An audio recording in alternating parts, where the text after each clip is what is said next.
Il-lejli tajjeb, insellmilkom u nilqakom għall-ewwel programm PM Live fuq il-pjattaforma PM News Malta. Dan huwa l-ewwel programm tal-forma tiegħu fuq pjattaforma bħal YouTube fejn iddeċidejna nagħmlu dan l-esperiment biex inwasslulkom dan il-programm ta' diskussjoni. F'dan il-programm, pjuttost uniku anka fil-format tiegħu, ser inkunu qed niddiskutu temi differenti illi jolqtu lilkom kemm li tkunu qed isseguna d-dar iżda wkoll ovvjament dawk li jiddeċidu jiġu magħna hawnhekk fl-udjenza. Il-format tal-programm ser ikun fl-ewwel parti ser inkunu qed niddiskutu flimkien mal-mistiedna tagħna u mbagħad fit-tieni parti tal-programm dawk illi ġew hawnhekk fl-udjenza se jkollhom iċ-ċans jistaqsu il-mistoqsijiet tagħhom. Nibda però qabel kollox billi nirringrazzja lill-sponsors illi qed jgħinuna f'dan il-programm biex inkunu nistgħu intellawh. The Cavern fejn qed nagħmlu dan il-programm, Friends Kebabs and Grill kif ukoll Brothers Liquigas. X'inhi it-tema tal-lum? It-tema tal-lum hija tema vasta l-ambjent u l-ippjanar u r-relazzjoni ta' dawn iż-żewġ temi f'dan l-imbierek pajjiż kif għandhom imorru ma' xulxin. Il-mistiedna għal dan il-programm biex jgħinuna nesploraw naqra iktar anka ir-rwol tal-entitajiet li għandna f'Malta għandna lil Leon Ketkuti illi huwa s-CEO tal-Malta Developers Association, nirringrazzjak tal-ilqajt l-istadina Leon, Mbagħad għandna lil Perit Rodrik Bonnici, is-CEO tal-Building Construction Authority magħrufa aktar bħala il-BCA u l-aħħar u mhux l-inqas liċ-Chairman Eżekuttiv tal-Planning Authority Johan Buttigieg. Grazzi lilkom tal-li qegħdin hawnhekk u kif spjegajtilkom l-idea tagħna li hawnhekk noħolqu diskussjoni kostruttiva u n-nies tad-dar ikunu jistgħu jifhmu iktar ir-rwol. Nibdew bil-entitajiet rispettivi. Johan, ħajkolli nibda minnek, ħott inti bħalissa, kulħadd iridek, u minn mindu erġajt ħaddin il-kariga komplejt għall emozzjonijiet. Xfettillek illi erġajt aċċettajt din il-kariga u iktar minn hekk x'inhuma id-differenzi fir-rwol tiegħek u forsi iċ-challenges minn meta lħaqt l-ewwel darba għallum il-ġurnata.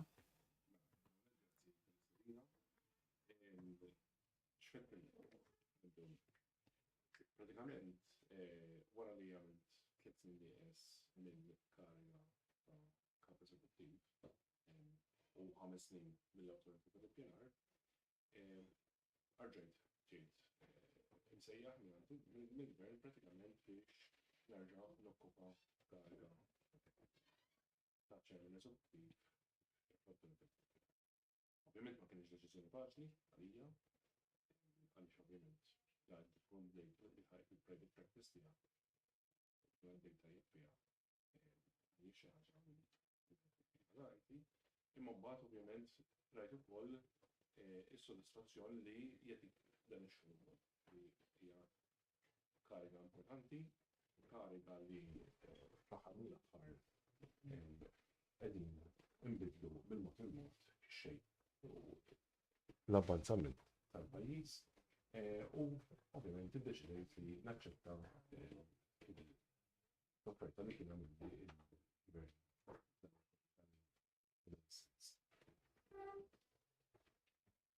X'inhuma d-differenzi illi tara fl-awtorità minn 2013 biex ngħidu hekk sakemm spiċċajt għallum il-ġurnata? X'inhuma l-isfidi ewlenin li qed tiltaqa' magħhom illum? L-isfida ewlenija ovvjament kif case law tisplodit tal-imatu maniera li ġiet unsustainable.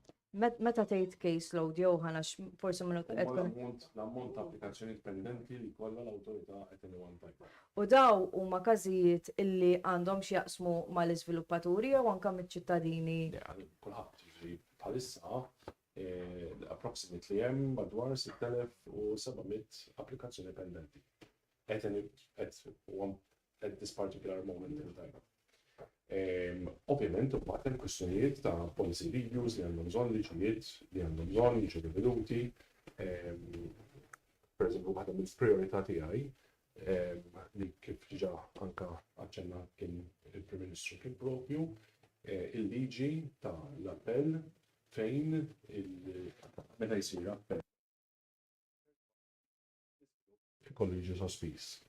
Li bħalissa għaddejjin biex ovvjament nagħlqu dina il-liġi biex hopefully within the next 2-3 months titla' kabinett u tiġi mbagħad għal titpoġġa fuq il-mejda tal-Kamra tal-Parlament biex tiġi diskussa hopefully qabel is-sajf u tkun magħluqa. Mela milli qed nifhem minn dak li qed tgħid bħalissa il-priorità ewlenija apparti ovvjament il-leġiżlazzjonijiet u l-policies li rridu jinħolqu fis-settur huwa li tibda tittaffa din il-case. Eżattament, ġieli l-għan huwa li s-sena d-dieħla l-case law terġa' tinżel għal ammont li huwa iktar prattikabbli li huwa madwar 3000 każ pendenti at any one time. Din hija mistoqsija li xtaqt nistaqsi it-tlieta li intom. X'taħsbu li huma il-problemi ewlenin tal-ġurnata fis-settur tal-iżvilupp. Ovvjament kif tafu meta semmi l-iżvilupp min jgħidlek għax taraw krejnijiet u bla disċiplina, fil-fema tagħkom imma li huma l-iktar problemi li għandhom jiġu indirizzati. Tista' tibda inti Johan? Mela, ovvjament jiena dejjem ngħid li ħafna min-nies mhumiex kontra l-iżvilupp. Ħafna min-nies huma kontra kif isir l-iżvilupp. U għalhekk kien hemm il-ħtieġa u l-bżonn li l-BCA titwaqqaf u tissaħħaħ. Mhux billi titwaqqaf biss imma li anke tissaħħaħ. U kważi llum ngħid li l-BCA għandha kważi rol iktar importanti mill-awtorità tal-ippjanar. Għaliex purament il-BCA edem biex tara li dak li aħna nkunu approvajna mbagħad ikun tal-inqas impatt fuq in-neighborhood li hemm mad-dawra. U I'm quite sure li l-BCA qed tagħmel xogħol tajjeb ħafna f'dan is-settur biex anke wkoll tassisti anke lin-neighborhood. Ġifieri mhux kwistjoni ta' just tirregola biss Isma, sa' ovvjament nħalli fidej Rodri biex. Naqri iktar fid-dettal u tista' tkompli fuq dak li qal Johan. Mela, bażikament il-BCA u id-differenza bejn il-BCA u l-Planning Authority, il-Planning Authority hija l-awtorità li toħroġ il-permessi u l-BCA hija dik li tara li dak li ġie approvat u x-xogħol approvat joħloq l-inqas inkonvenjent lin-nies jew lill-ġirien. Ġifieri bħalma qal tajjeb Johan ukoll u naqbel miegħu perfettament. Il-ġar jew il-persuna mbarra mhux li żvilupp idejja li ġurnata ma jsir ix-xogħol għaddi ġimgħa, ġimagħtejn, ma sar xogħol xejn u jerġa' tkompla x-xogħol. Ġifieri l-inkonvenjent kontinwu. In-nuqqas ta' komunikazzjoni li jista' jkun hemm bejn il-kontrattur innifsu u anke il-ġar. Ġifieri kulħadd jifhem, ġifieri aħna meta jkollna diskussjonijiet anke u l-complaints li nirċievu, kulħadd jifhem li x-xogħol irid isir ċertu inkonvenjent ħajnqala, però fl-istess ħin jekk persuna ġejja biex inġib eżempju ħatat il-konkos u għandek ħin li din il-pompa tal-konkos jew it-trakkijiet ħajkun qed jalqu l-aċċess għad-drive tal-garaxxijiet jew nkella l-aċċess għat-triq li jitolbu hija li ġurnata jew jumejn qabel, ovvjament dal-konkos mhux ħejġi dak il-ħin ikun diġà ppjanat, jinformaw l-irġielin infushom li jgħidulhom għada jew pitada ħajsir ix-xogħol jekk għandek bżonn jien naf toħroġ il-karozza għadha ħroġ il-karozza qabel minn ġal garax biex xint mur għax-xogħol ikun jista' jaħdem, ikun jista' jmur għax-xogħol. Eventwalment anke jekk jsir xi xogħol, speċjalment fit-twaqqieħ l-iktar inkonvenjent li niltaqgħu miegħu. It-trap innifsu, jiġifieri jekk qed twaqqaħ ammont sostanzjali ta' trap. Issib kontratturi stess li jieħdu l-miżuri kollha neċessarji biex dan l-inkonvenjent jonqos fosthom. Jintuża l-ilma, jintuża makkinarju partikolari. Eżempju x'ħinet jabbi l-materjal, ovvjament imbagħad irid jara li ma jxarabx iżjed il-materjal biex ma jħammilx it-triq. Aħna ngħidu dejjem hija l-komunikazzjoni bejn min qed jiżviluppa u min qiegħed fid-dar taħdih. Biex ngħid kollox. Jien nista' ngħid kont involut anke meta kont fil-privat fil-construction, l-iżvilupp sar u anke illum il-ġurnata kemm il-kontratturi u anke awtoritajiet oħra u anke l-iżviluppaturi u flimkien mal-BCA hemm edukazzjoni nkollu għaddejja biex dan inkonvenjent jonqos, ovvjament hemm fejn irranġaw bħal kollox, però naħseb li sar żvilupp sostanzjali quddiem biex dal-inkonvenjent dejjem kun minimu. Perit, ma forsi naqblu li forsi hemm bżonn ta' iktar disċiplina min-naħa tal-kontratturi, l-iżviluppaturi u min-naħa l-oħra, kemm tirċievu complaints pereżempju kuljum fil-ġimgħa? Mela, aħna min-naħa tagħna bħala meta ġie imniedi is-servizz tal-138, aħna bejwet ieħor nirċievu madwar 100 telefonata kuljum. Issa, aħna min-naħa tagħna li naraw ukoll. 100 telefonata kuljum? Iva. Aħna min-naħa tagħna naraw ukoll li bil-komunikazzjoni li konna diretta kemm ma' rappreżentanti tal-kontratturi infushom u anka bis-sessions li nagħmlu aħna kemm ma' third parties jiġri marġirien u anka ma' min qed jiżviluppa, illum il-ġurnata kulħadd irid u jifhem li s-settur irid jitranġa. Nirrepeti tranġa ħafna. Fil-istess ħin aħna dejjem bi proċess wasalna fil-fażi finali tal-liċenzjar tal-kontratturi li qed isir skrutinju tal-kontratturi kollha li applikaw u eventwalment ma tistax illum il-ġurnata tbagħat xejn makkinarju u tbagħat twaqqa li tkollok il-liċenzja. Fil-fatt qed naraw li jsir jkun hemm ukoll mhux inbilli toħroġ il-liċenzja, eventwalment ħajsiru mbagħad review fuq dawk il-liċenzji fuq perjodu ta' sentejn. Ħanaraw ukoll il-klassifikazzjoni tal-kontratturi infushom għax inti għandek kontratturi eżempju li huma ta' twaqqih, skavar u bini. Il-bini jiddependi it-tip ta' materjali li tuża, ġifieri tista' konkos, ħadid, it-tip ta' tħaffir kollox. Ġifieri aħna dejjem f'kuntatt kontinwu ma' rappreżentanti differenti fis-settur biex is-settur jimxi l qudiem. Perit, ħaneħdok pass lura jiena, mela jiena ċittadina komuni, taħdejja qabbiżili xi ħaġa u jiena ħanċempel il-138 għatli u xek. Iva. Wara li jiena nċempel, x'għandi nistenna ġifieri x'inhu l-proċess minn wara li jien inkun għamilt l-ilment tiegħi. Mela, skont il-każ. Ħalli n-nies jifhmu ovvjament x'inhu il-proċess u forsi għalfej xi kultant ikun hemm ċertu dewmien jekk le x'inhu l-proċess. Mela, ikonna każi differenti. Pereżempju, ikonna każi imħabba inconvenient li il-persuna minn qed jaħdem qed joħloq inconvenient pereżempju mħabba l-ħinijiet li qed jaħdem mħabba it-trabijiet. Ikonna wkoll sitwazzjonijiet fejn ikun hemm sitwazzjoni ta' ħsarat fejn il-third party l-ġar jipprova jikkomunika mal-applikant ma jasalx. Ġifieri aħna normalment li nagħmlu hija li fejn ma naslux illum il-ġurnata hemm ukoll is-servizz tal-avukat u l-perit imqabbad minnaħa tal-BCA li jista' jassisti lil daw in-nies. Eventwalment ukoll aħna meta nirċievu telefonati naraw x'kien il-feedback u narġgħu inkellmu lil min daħal jikkomplenja jew kellha jgħaddi l-ilment tiegħu u ntuh feedback lura. Jekk naraw li dan għandu mistoqsija oħra jew ma kienx sodisfatt dik il-mistoqsija naraw fejn nistgħu ngħinu biex is-servizz u l-persuna li qed tgħix barra biswit fejn isir l-iżvilupp ikun moħħu mistrieħ lil kollu. Leon, ħanaddi għalik issa. Ħanerġa' nistaqsik l-istess mistoqsija, inti ovvjament mhux mill-aspett ta' awtorità, imma mill-aspett ta' MDA. Fil-fema tiegħek x'inhuma l-problemi fis-settur u kif taħseb li l-awtoritajiet li qegħdin magħna u preżenti forsi jistgħu jindirizzaw b'mod iktar effiċjenti jew aħjar dawn id-diffikultajiet. L-ewwel grazzi tal-istedina, anka biex nagħtu ftit sfond lill-udjenza manka dawk li tiseguna online.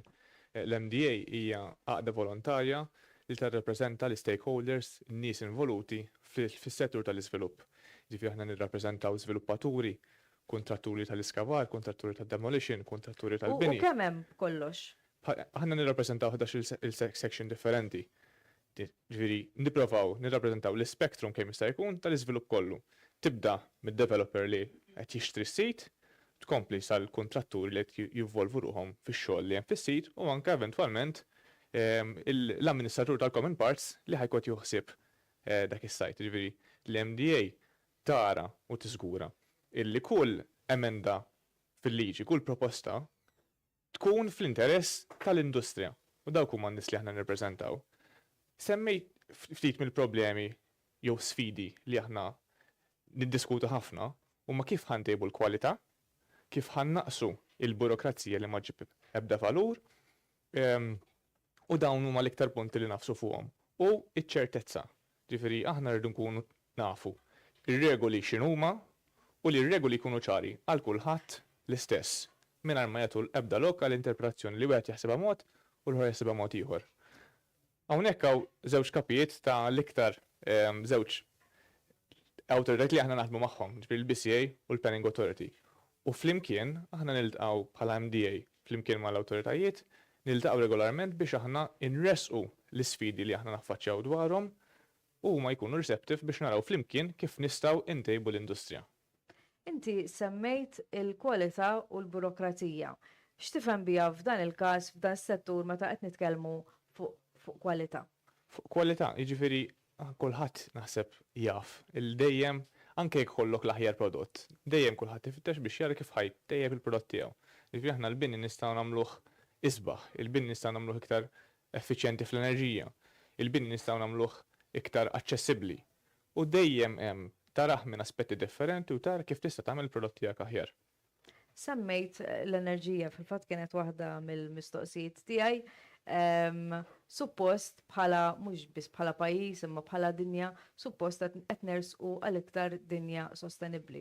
Imma mbagħad il-kontradizzjoni tiġi mill-mod kif qed isir l-iżvilupp. X'qed isir kemm l-awtorità tal-ippjanar, kemm l-aspetti ta' BCA u intom min-naħa tagħkom li qed tirrappreżentaw industrija daqshekk komplessa biex verament nibdew niblu b'mod sostenibbli għalfejn nisimgħuha ta' kuljum dil-kelma sostenibbli, kollox sostenibbli f'Malta, imma mbagħad sallum il-ġurnata jekk nitkellmu fuq enerġija, jekk qed nitkellmu fuq mhux ġast fuq energy efficiency, fuq materjali pereżempju, kif qed tiġi indirizzata din? Proposti li aħna nemmnu li jistgħu jgħinu l-bini jkun aktar effiċjenti. Taddhom lil politiċi. Ġifieri aħna mill-istudji li aħna nagħmlu nindunaw illi ma tantxaw market driven demand għal proprjetajiet li huma aktar effiċjenti fl-enerġija. U x'inhi r-raġuni taħseb? Naħseb illi l-pubbliku hemm barra mhuwiex jaraf biżejjed il-benefiċċji li hemm f'din ix-shift. U mhuwiex lest li ħallas iktar, ġifieri dan huwa d-data li toħroġ mill-istudji fosthom nista' nirreferi l-istudju li għamel KPMG fir-rigward tal-property market. Ġifieri in-nies hemm barra mhumiex lesti li jħallsu iktar għal proprjetà illi hija aktar effiċjenti fl-enerġija. U għaldaqstant aħna nemmnu illi hemm bżonn iktar inċentivi fiskali mingħand il-gvernijiet ta' żminijiet biex ninċentivaw iktar l-iżviluppaturi biex jibnu dat tip ta' bini. Allura, Johan jew il-Perit Rodrik di taqa' fuqkom mela. Il-proposti jisiru lill-politiċi, ovvjament mbagħad il-politiku ħajġi għandkom, nimmaġina. Allura, min hu responsabbli? Ġifieri li jibda jieħu ħsiebhom dawn l-affarijiet u jitranslejtihom naqra f'realtà. Mela, il-responsabilità taqa' taħt it-tnejn li aħna, purament, ġifieri dak li għandu x'jaqsam ma' l-effiċjenza. Mela, min-naħa tagħna tal-awtorità tal-ippjanar huwa fil-mod ta' kif jiġi ddiżinjat il-bini u li jkollna policies u fil-fatt waħda mill-affarijiet li ħankunu qed naraw dis-sena huwa propju reviżjoni tad DC15 biex inkunu ċerti li qegħdin napgradejaw biex ċertu bżonnijiet li hemm kemm fl-insulation, kemm biex jilħaq id-dokument F pratikament biex naraw li dawn jistgħu jiġu integrati bħala part and parcel mid-dizin tal-bini. Umbat ovvjament il-BCA għandha ir-responsabilità tagħha li hija purament diretta fuq dak li għandu x'jaqsam mal-energy efficiency u ħalli fidej il-perin. Fil-fatt, meta bniedem qed jibni, mbagħad għandek l-Energy Performance Certificate li dan bażikament huwa ċertifikat ta' kemm hija effiċjenti l-binja. Aħna min-naħa tagħna wkoll perjodikament noħorġu numru ta' skemi biex persuna mbarra tkun tista' tinvesti fil-binja tagħha u tuħu ammont ta' sussidju.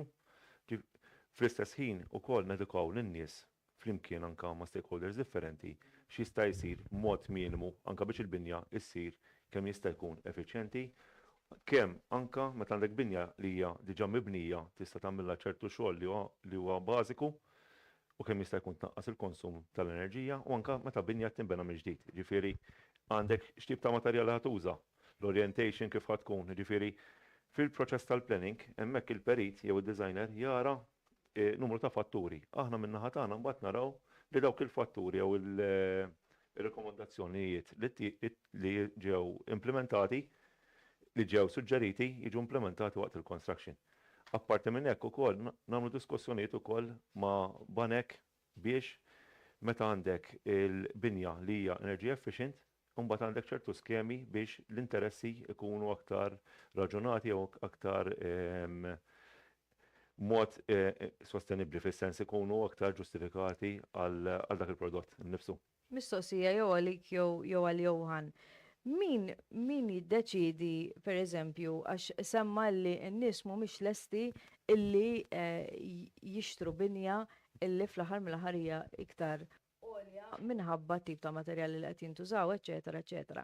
Imma jekk qed ngħidu illi rridu nieħdu id-direzzjoni ta' iktar kwalità, per eżempju, ta' iktar effiċenza.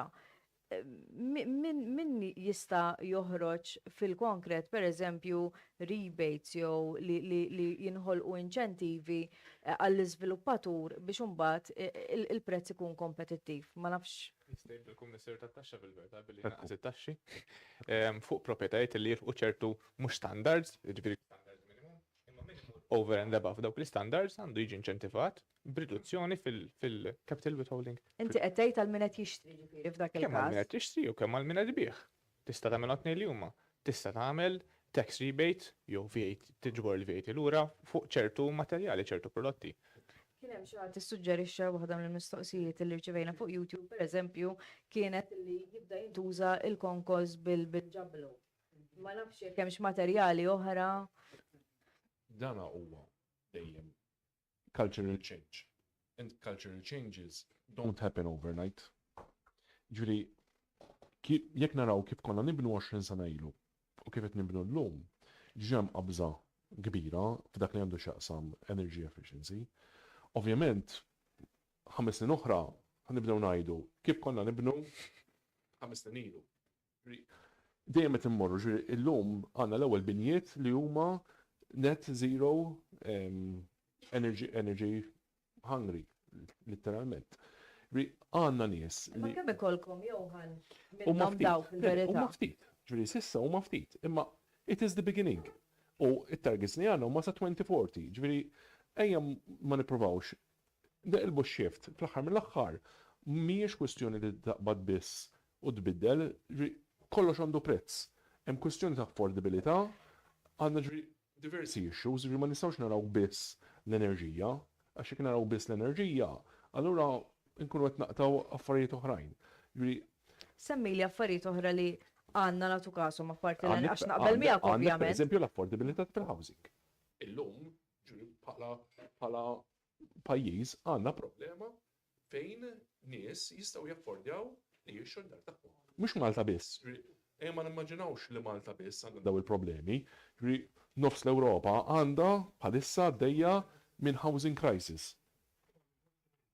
U daw l-affarijiet, per eżempju, waħda mill-affarijiet li ħankunu qegħdin nirrivedu hija l-ammont ta' one bedrooms li ikonna. Qegħdin parissa nistudjaw jekk għandix innaqsu l-areas tas-sizes tal-appartamenti. Ir-riduzzjoni, meta per eżempju niżżenna ir-riduzzjoni tal-ħajt fil-liġi tas-sanità, waħda mir-raġunijiet li niżżennija kienet propju wkoll anke minħabba energy efficiency. Għaliex inti iktar għal kull filata li tnaqqas xi 10 jew 12% mill-energy consumption tiegħek. Dawn huma affarijiet kollha li nkunu qed naraw imma ma nistgħux nagħtu xokkijiet. Issa, Leon, ġustament semma il-burokrazija. Issa, meta semmi il-Planning Authority jew il-BCA, in-nies jieħdu, issa qed issemmilhom il-qorti illum il-ġurnata. Għas sempliċi raġuni Forsi għalhekk mort lura. il-mikrofon maħalek. Forsi għalhekk mort lura mela. Mela, waħda mill-affarijiet li xtaqt nindirizzaw illi xi ħadd semmili, pereżempju, hija realtà fil-verità. Mela jiena għandi dar u għandi bedroom u xtaqt niftilha ħajt minnhom biex tiġi open plan, pereżempju.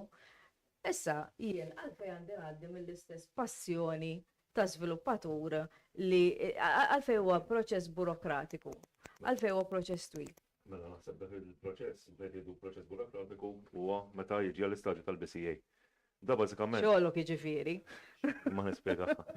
Mela, fil-fatt naqbel miegħek li kif qiegħda liġi llum jekk inti ħatibni Għax tagħmel sens ngħiduha kif inhi. fil-fatt għalhekk, meta inti ħatibni blokka sħiħa u jekk ħatiftaħ tieqa bieb għal tieqa, hemmhekk huwa l-istess dokumentazzjoni li huma l-istess dokumentazzjoni, ġifieri irrelevanti l-iskala tal-proġett. Għal daqstant, aħna min-naħa tagħna bħala BCA għaddejjin nabdejtjaw il-liġijiet bħalma ħajkun hemm il-klassifikazzjoni tal-kontratturi infushom, ħajkun hemm il-klassifikazzjoni tax-xogħol. Ġifieri fej persuna għandha xogħol li huwa minimu, eżempju jekk tiftaħ ħajt u ddaħħal travu, ovvjament għandek il-perit li huwa bil-warrant, il-perit jista' min-naħa tiegħu jagħmel risk assessment ta' liema dokumentazzjoni għandek bżonn u eventwalment jara liema jekk hemm bżonn insurance, jekk hemm bżonn garanzija li ma condition reports iridu jsiru. Però jekk nimmorru l-condition reports, bażikament inti jekk qed tagħmel xogħol ġobinja u qed tiftaħ qed tagħmel xogħol f'partikolar ġo kamra minnhom kif qiegħda liġi llum titagħmel condition report għal binja sħiħa li aħna min-naħa tagħna ma narawx li tagħmel sens. Għal daqstant għaddejjin f'diskussjoni anke mal-Kamra tal-Periti biex tiġi proċedura aktar binqas burokrazija, però ovvjament mingħajr ma naqsu r-riskju fis-sens li jaraw ir-riskju x'inhuwa għax hija importanti u eventwalment il-proċess ikun aktar maġġel, ikun aktar fast. Semmejt l-kelma eventwalment qed ngħidu s-sena d-dieħla fl-aħħar ta' din is-sena. Mela. Hemm xi time frame? Aħna min-naħa tagħna fil-fatt dal-ġimgħa kellna meeting mal-KTP, mal-Kamra tal-Periti, qegħdin jħajbatulna numru ta' proposti min-naħa tagħhom dak li jaraw KTP? Kamra tal-Periti, Aha, ok. il-Kamra tal-Periti. Dak li huma jaraw fejn aħna nistgħu innaqsu ċertu dokumentazzjoni, ovvjament ħanavalwawhom, ħanaraw jagħmlu sens, fl-istess ħin imbagħad ħanoħorġu bil-proposti tagħna. Aħna l-importanti u għalhekk hemm il-BCA hija li t-third party jkun protetti, ġifieri il-ġar jew persuna għaddejja minn barra fuq il-bankina hija protetta. Però min-naħa l-oħra nifhmu wkoll li d-developer qed jagħmel ix-xogħol għandu ċertu deadlines li jilħaq u allura qed naraw iż-żewġ partijiet tal-munita, iż-żewġ uġuħ tal-munita, li fl-aħħar mill-aħħar però mingħajr ma naffettwaw il-kwalità tax-xogħol, is-sigurtà għan-nies kemm dawk li qed jgħixu waqt ix-xogħol, dawk li qed jagħmlu x-xogħol innifsu u anke dawk li qed jgħixu ma' ġenbu biex nibqgħu għaddejjin bil-proċess li jkun hemm bżonn. Leon, nerġa' ngħaddi għalik. Sodisfatt mir-risposti li qed tieħu għall-inqas? Sodisfatt iva u naf bajnejja li dan ix-xogħol qed isir.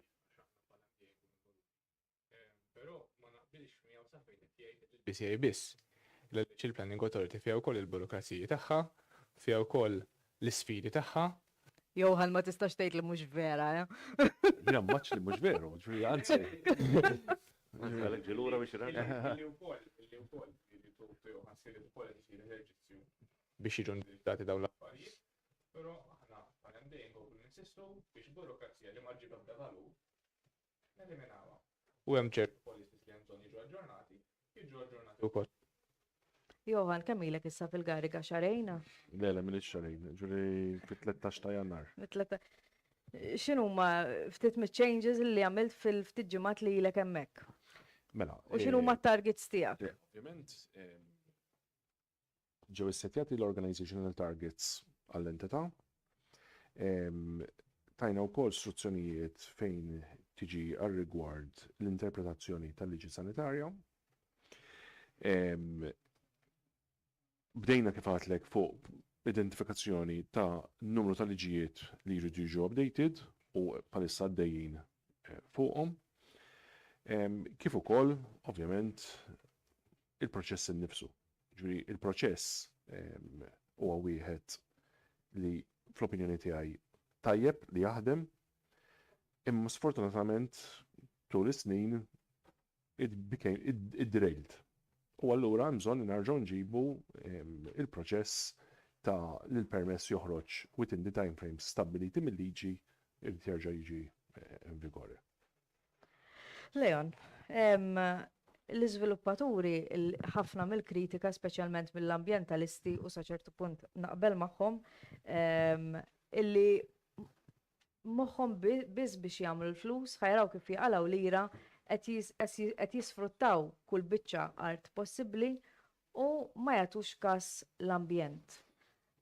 x'inhi r-realtà. U mbagħad il-biċċa xogħol l-oħra li qisu l-iżviluppatur għandu wens mill-Planning Authority u anke mill-BCA illi speċi peress li qed jaħdmu f'din l-industrija awtomatikament se jiġu aġevolati.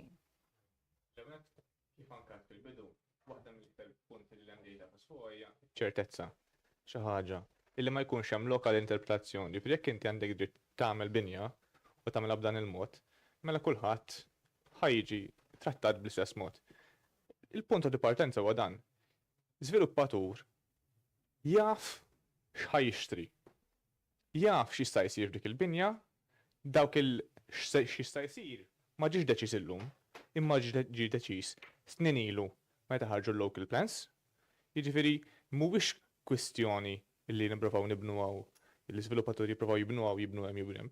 L-iżviluppaturi jippruvaw jibnu fejn huwa diġà maħsub il-bini. L-iżviluppatur joħloq l-ispazji fejn jgħixu, joħloq l-ispazji fejn imur jikol, fejn imur jaħdem, dak huwa l-iżvilupp.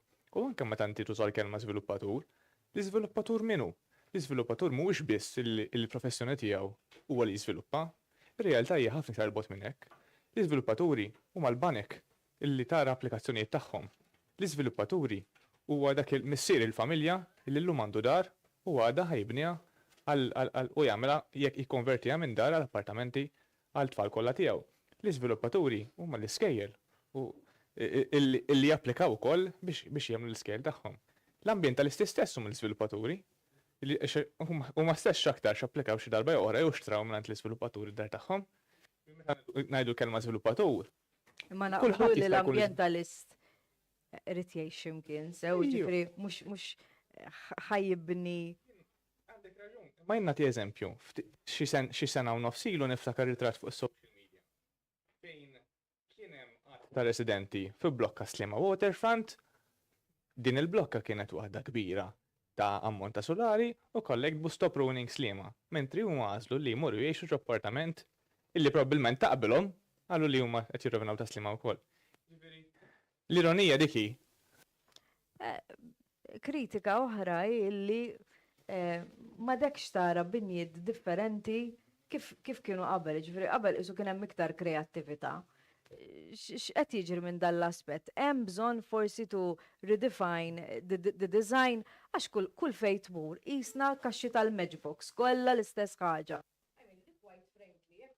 Dawk li ħajġu warajna, aħna tgħid sibna naqra heritage sura ta' nies u naqra storja. Imma issa dat tfal li ħajtilgħu kull ma ħajsibu blokok u blokok u blokok. Johan. Mela, punt veru importanti u naħseb wieħed mill-punti li r-riforma ta' 2016 falliet kien propju fuq hekk. Ġifieri ejja nirrikonoxxu fejn fallejna. Ġifieri il-ħsieb kien li jkun hemm Design Advisory Committee, għandi kull fiduċja fil-membri tad-Design Advisory Committee, imma ma ħadimx kif xtaqna.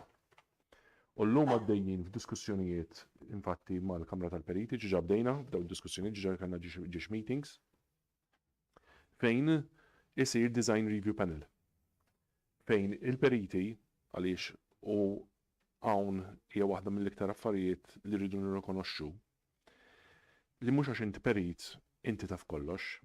Għandna periti tal-istruttura, għandna periti tad-design, għandna periti tal-urban, għandna diversi taqsimiet ta' periti differenti. Għandna periti differenti.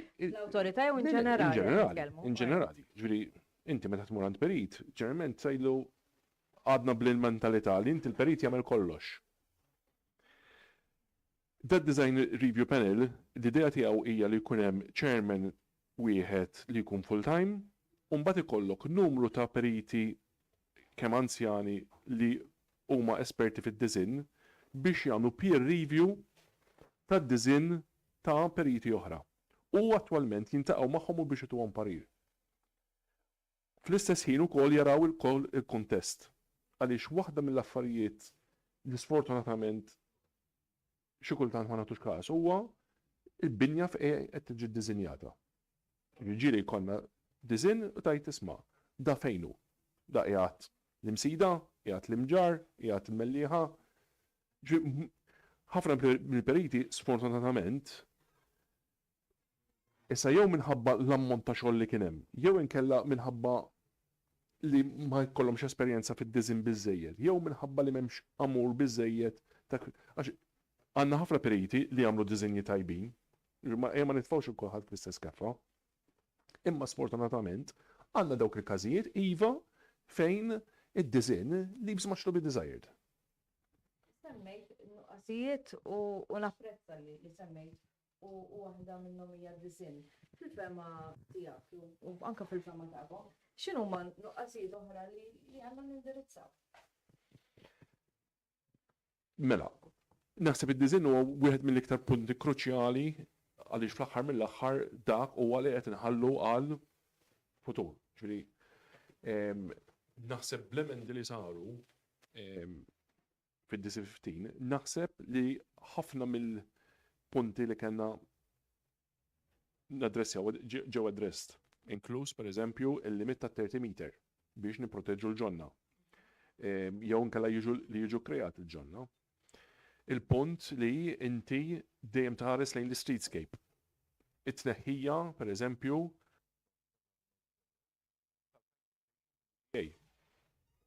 li inti dejjem tara il-kontest tal-UCA flimkien ma x'għandek fil-madwar. Ġifieri dawn huma dejjem elementi li fl-opinjoni tiegħi tranġaw l-affarijiet. Li jiena hija waħda mill-iktar affarijiet kruċjali li għandna bżonn nindirizzaw. Dwar it-time frames għalfejn għax imdorrijin li jintqalu affarijiet.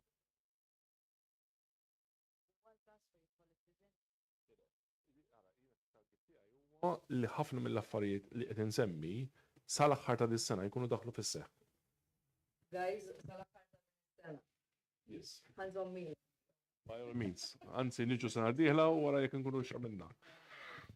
Dwar il-fatt, dwar ir-relazzjoni bejn l-MDA u l-planning u l-BCA. Hemm konflitti ta' interess? Naħseb illi flimkien aħna.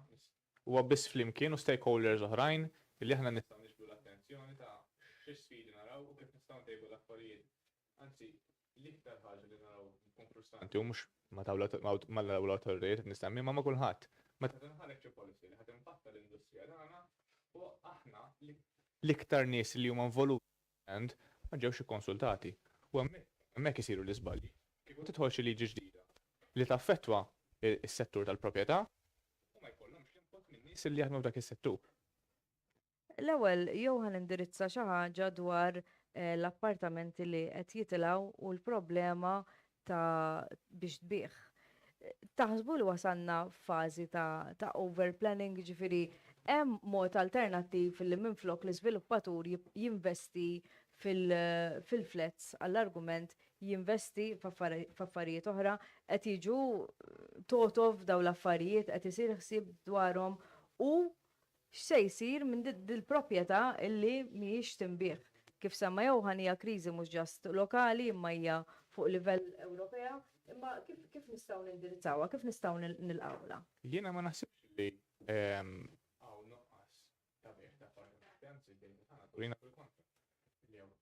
Purament m'hawnx biżżejjed u għalhekk hawn noqqas ta' affordabilità għax tant kemm m'hawnx biżżejjed proprjetajiet għall-bieħ illi l-proprjetajiet qed jitilgħu il-kost ta' proprjetajiet qed jitilgħu iktar. Jiġifieri ma naħsibx li huwa l-każ illi l-proprjetajiet mhux jinbiegħu. Ma naħsibx li huwa l-każ li l-proprjetajiet mhux jinbiegħu. U in any case, l-iżviluppatur dejjem ħajimxi ma dak li qed jinbieħ. Jiġifieri jekk ikun hemm xi ħiel jew id-dejtaturi li mhux jinbiegħu ċertu tip ta' proprjetajiet, mela żgur li mbagħad l-istess żviluppatur ser imur għal tip ta' proġetti differenti. Jiena kolli ngħid li ejja ngħidu sodisfatta mill-andament tad-diskussjoni u nirringrazzjakom tal-li qed tkunu open biżżejjed illi tirrispondu il-mistoqsijiet tagħna. Jien nixtieq jekk Mario possibbli ngħaddu għal minuta riklami iżda mbagħad wara għax hawn pubbliku attiv ħafna qed nisma'hom ishom hekk ġrieden jitkellmu bejniethom. Allura nixtieq nibda illi nagħti l-opportunità lill-udjenza tagħna illi għamlet effort u ġiet hawnhekk magħna ħalli jkollna iktar ħin biex il-mistiedna tagħna jirrispondu il-mistoqsijiet tagħhom. Miġġub lilkom minn Friends Kebab and Grill li jinstab 16 Triq il-Kappillan Ħamrun. Tista' ssibhom ukoll fuq Bolt Food. Brothers Wholesalers and Groceries. Qasmu ċilindri tal-gas tad-ditta Liquigas Malta. Joffru wkoll servizz ta' konsinja wara l-4 ta' filgħaxija. 9907 71 43 jew 99 11 63 22. Għall-okkażjonijiet jew parties privati kkuntattjaw The Cavern Bar li jinsab ġewwa Triq de Brogdorf Msida. Għandek bżonn tagħmel xirja għall-affarijiet ta' kuljum? Żurna fil-ħwienet tagħna. 2 fil-Mellieħa, Rabat, Naxxar, Birkirkara jew Sliema. Prodotti ta' kwalità bi prezzijiet tajbin. Sibna fuq Google Maps jew ċemplilna fuq 9907 71 43 għal dak li għandek bżonn f'post wieħed. Brothers Wholesale and Confectionery.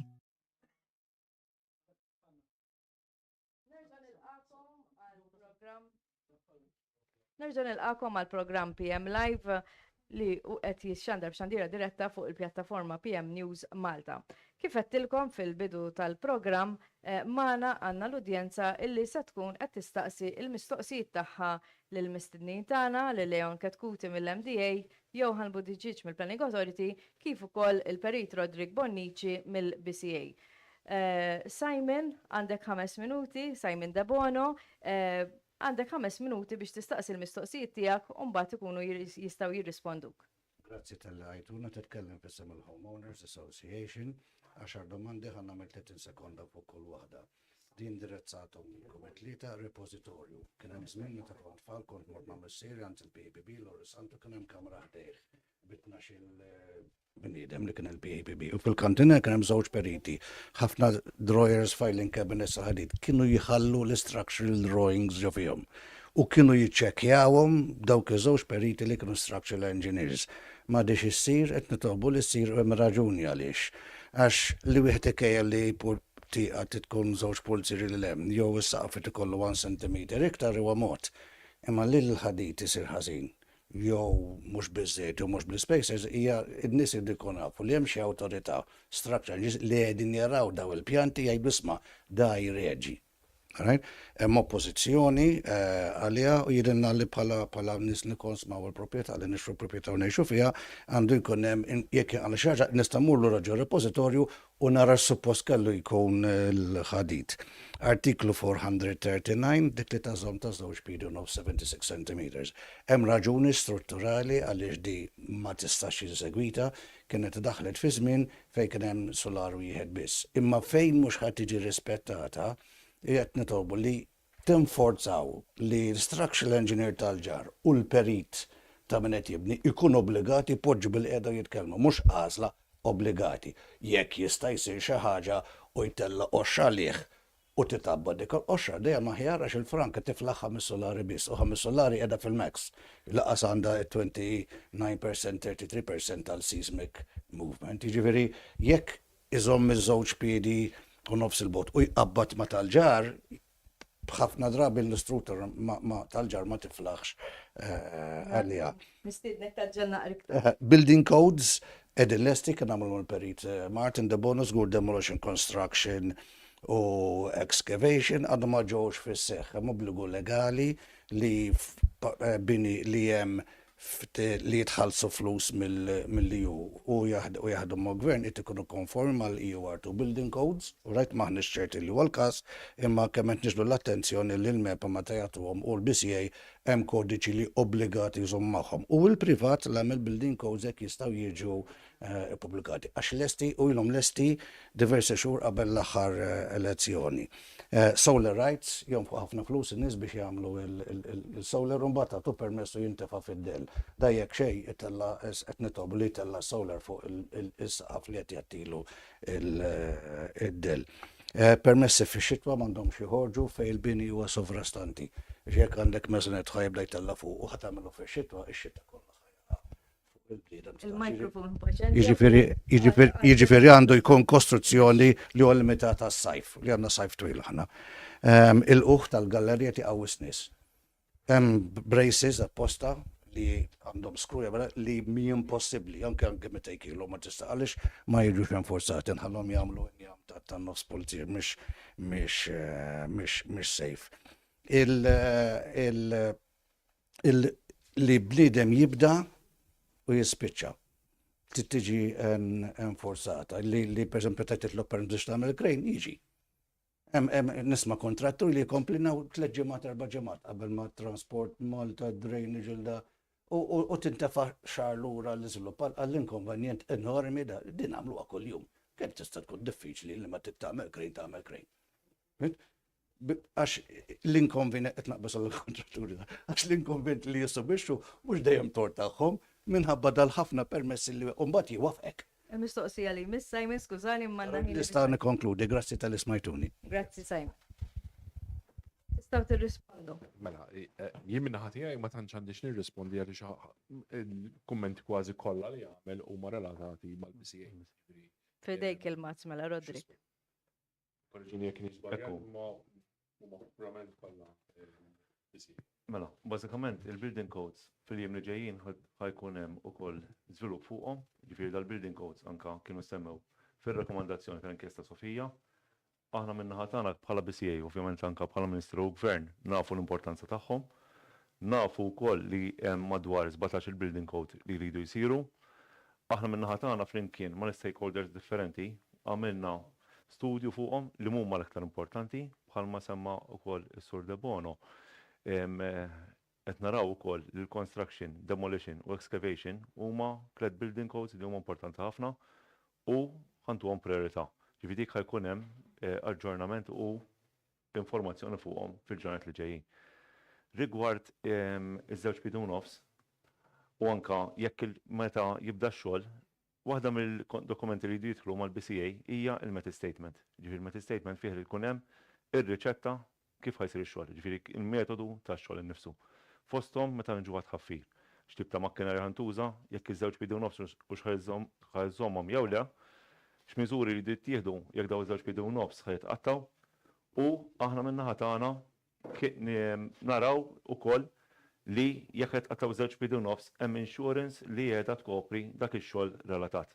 Fl-aħħar mill-aħħar iż-żewġ bidun-nofs infushom jista' jkollok bżonn aktar minn żewġ bidun-nofs u jista' jkollok inqas jiġifieri skont l-structure engineer u l-persuna li tiddiżinja l-binja li qed tuħsib ix-xogħol tittara li dawk iż-żewġ bidun-nofs għandhom xi jitqattaw jew le, jew inkella jistgħu jitqattaw fażijiet. Mistoqsijiet oħra li kien hemm. Ir-repożitorju. Mela, ir-repożitorju fil-fatt fil-meetings li kellna kemm ma' l-iżviluppaturi u anke kemm mal-MDA u anke żviluppaturi oħrajn, kemm ukoll mal-bennejja nfushom il-kontratturi li dawn huma minħa tagħhom anke mal-periti huma minħa tagħhom li jitolbu li jkun hemm repożitorju. Dan minħabba l-fatt li jkollok każijiet fejn il-bennej lesta x-xogħol daħal tal-finishes u tal-finishes min-naħa tiegħu ma jkunx jaf x'tip ta' struttura hemm. Allura aħna bħala BCA qed naraw li jkun hemm repożitorju, jkun hemm dokument għal kull binja li eventwalment jekk ħajsir żvilupp minn perit ieħor jew minn applikant ieħor ikun jaf x'tip ta' ħadit għandek kif għaddejn servizzi l-informazzjoni kollha tal-proprjetà innifisha. Ġifieri dik ukoll. Ġifieri din hija xi ħaġa li qed taħdem fuqha preżentament il-BCA diġà. Eżatt. U meta għandna nistennew xi forma ta' riżultati fuq dawn l-affarijiet. L-istruttura fl-aħħar mill-aħħar illum il-ġurnata l-perit meta imur on-site jagħti l-istruttura lill-bennej jew lill-kontrattur. Jiġifieri l-istruttura qed hemmhekk kull ma jonqos hija li ssir proċedura aktar formali li din tkun submitted mal-awtorità tal-BCA. Jiġifieri qed naraw li ma struttura li ma sistema tintuża u eventwalment ħadd tiġi implementata applik tiġi implementata fix-xhur li ġejjin. Jiġifieri maximum sal-aħħar tas-sena ħadd tkun implementata żgur. Għandek l-istess targets mela ta' jew ħambu tiġix. Tajjeb. Ma nafx kien hemm aktar. Construction overhead fix-xitwa. Mela, u obbligu tal-żviluppaturi nnifsu li jieħu l-miżuri kollha neċessarji. Aħna min-naħa tagħna nafu wkoll li ġieli konna każi li llum ir-rapport tat-temp ma jtikx l-għada, jtik ġimgħa qabel. L-importanti hija li jiċċekkja ovvjament jara kif ħajkun it-temp, l-iżvilupp innifsu illum il-ġurnata anka il-temp ta' Malta għandek kważi su xarejn xita. Il-kumplament dejjem xemx u xemx iżreċ. Allura, aħna nitolbu hija li jekk bniedem ħajbda għandek extension jew fuq meżonet jara kif ħajkun it-temp, eventwalment jieħu l-miżuri kollha neċessarji biex jekk ħajtħoll l-ilma ma jippenetrax fil-proprjetà ta' taħtu, ġifieri jagħmel drains temporani, pajpijiet temporani biex ovvjament ma ssir sara. X'eventwalment sara ħassir irid jagħmel tajjeb għalija l-iżviluppatur innifsu. U parti l-inkonvenjent u jista' jkun il-periklu li jkun hemm għall-residenti dik il-proprjetà. Grazzi tal-li rispondejt il-mistoqsijiet ta' Sur Dabono. Nitlob il-persuna li jmiss biex tiġi tistaqsi il-mistoqsijiet. Qed jgħidu li hija Estrid Vella. Thank you, Estrid. Aħna smajna sbieħ li jiena personalment ili nisma' għal 20 sena. U minn flok ma mmorru għall-aħjar, morna dejjem għall-lar. Minkejja dal-ħafna klim sbieħ l-ewwel taħt gvern wieħed u iżjed taħt gvern ieħor. Issa jiena nixtieq insaqsi. Min intom edin tippjanaw riduzzjoni fil-burokrazija, smajnija iktar minn darba.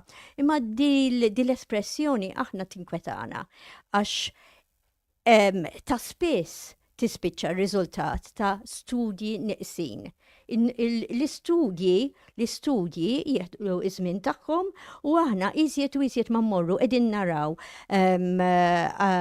applikazzjonijiet li jersqu quddiem il-bord mingħajr dawn l-istudji. Bħal pereżempju hotel mingħajr transport impact.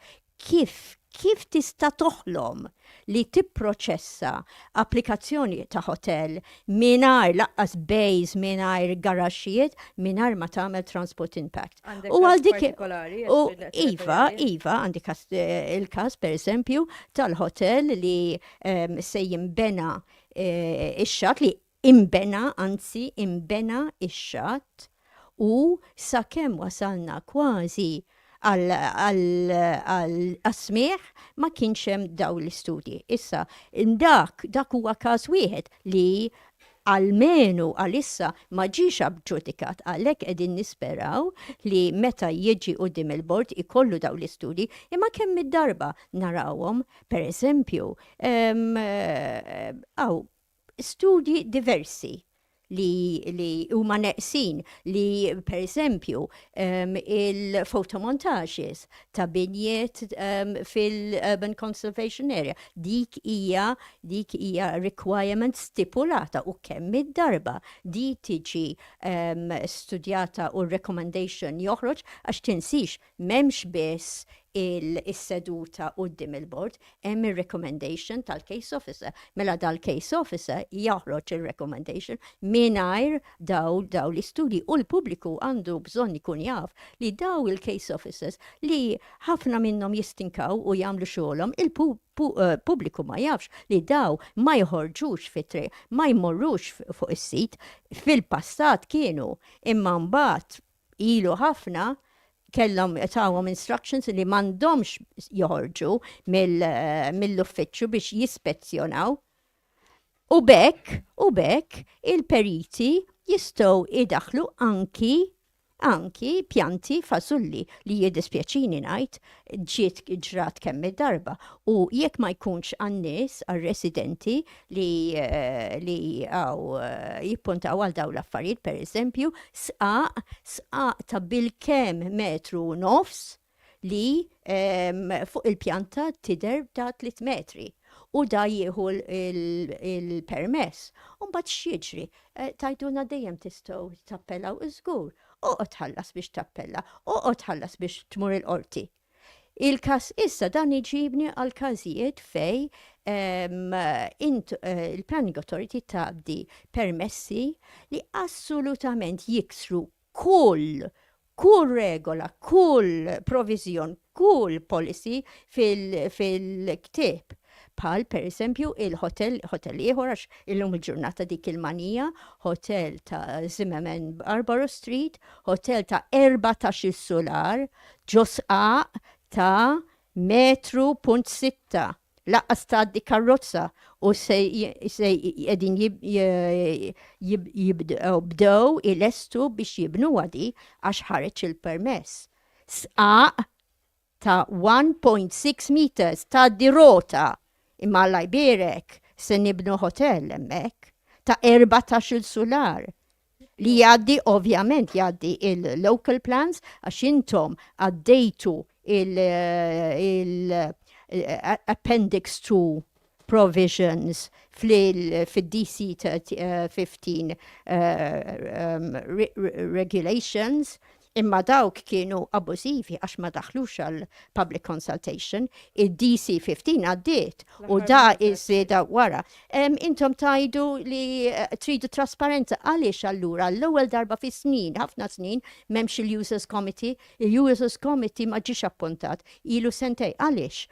Għaliex il-liġi tal-appelli m'għaddietx sentej meta rittu liġi fuq il-inquiries, parliamentary inquiries, tlestiet f'ġimatej u aħna għadna għaddejjin nokorbu għal-liġi biex forsi il-bini ma jkunx lest meta jaqa il-permess u prova ta' dan kollu u għal-fat li meta mmorru il-tribunali u nitilfu l-kazijiet, dawk l-istess kazijiet nirbħuhom il-qorti bl-imħallef jgħid bħalma qal fuq ir-case ta' Ramla Flats, dal-każ qatt ma suppost ġi konsidrat. Aħseb wara kemm ħaqqu permess u inelep u żammew il-permess il-tribunal. U qal daw il-kliem ma nistax nemmen li il-membri tal-bord u tribunal ma kinux aware ta' daw il-liġijiet li kienu qegħdin jinkisru. Qal daw il-kliem. U insemmi intom ilkom edin tajdu fuq l-overtourism. Aħna ilna najdu fuq l-overtourism u bżon ta' carrying capacity study snin. Għaliex dar refute totali li tamlu carrying capacity. Ovvjament, għax ma taqbilx għall-interessi tal-izviluppaturi. Fin-1992, il-local plan diġa qal Sleman St. Julian's all have reached their carrying capacity. Fin-1992, għaddew 30 sena, komplejna nibnu, specialment ta' Slema u San Ġiljan. Għaliex dar refute li namlu carrying capacities propju ta' veru kull belt u raħal Malti imma nibdew ek joġbok minn daw il-postijiet bħal fejna fin Buġibba, il-Gżira fej il-hotels telajn Bilama u insemmi u kol għal Developers Association intom kontu għattu li jekkem developer li jikser il-liġijiet ikun disciplinat. Inti għade kifat li sviluppatur jaf fej għandu jmur u fejn xinu ma limitazzjoniet. Allura għalix li sviluppaturi regolament il-ħin kollu edin jitolbu dak li huwa illegali pal per eżempju il-hotel il-Gżira fil-zona residenzjali ta' Michael Stivala li għadda bil-permess abużiv li huwa illegali.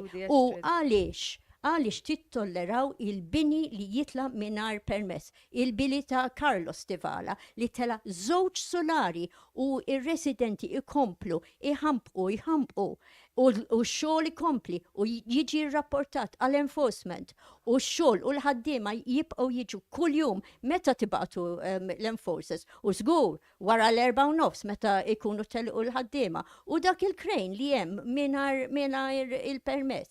Għaliex ma żarmax? Għaliex dawk is-solari? Għaliex il-binja tal-kapitanerji fej issa tilfet il-permess il-qorti.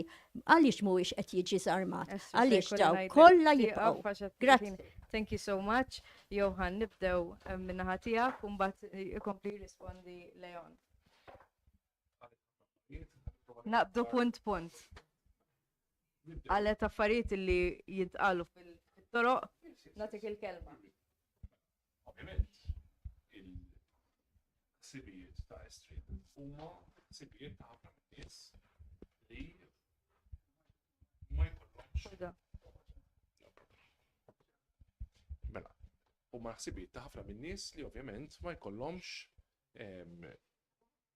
jew knowledge jew inkella jippruvaw jinterpretaw il-policies kif jridu huma. Issa tajli inti bħal-awtorità tinterpreta l-policies kif jidillek inti. Ma naħseb il-professjonisti li hemm ġewwa l-awtorità tal-ippjanar għandhom biżejjed esperjenza biex jinterpretaw il-policies kif suppost għandhom jiġu interpretati. Mela, nibdew punt. Tkellmet għalfejn l-uffiċjali tal-awtorità tal-ippjanar ma jmorrux jagħmlu inspections.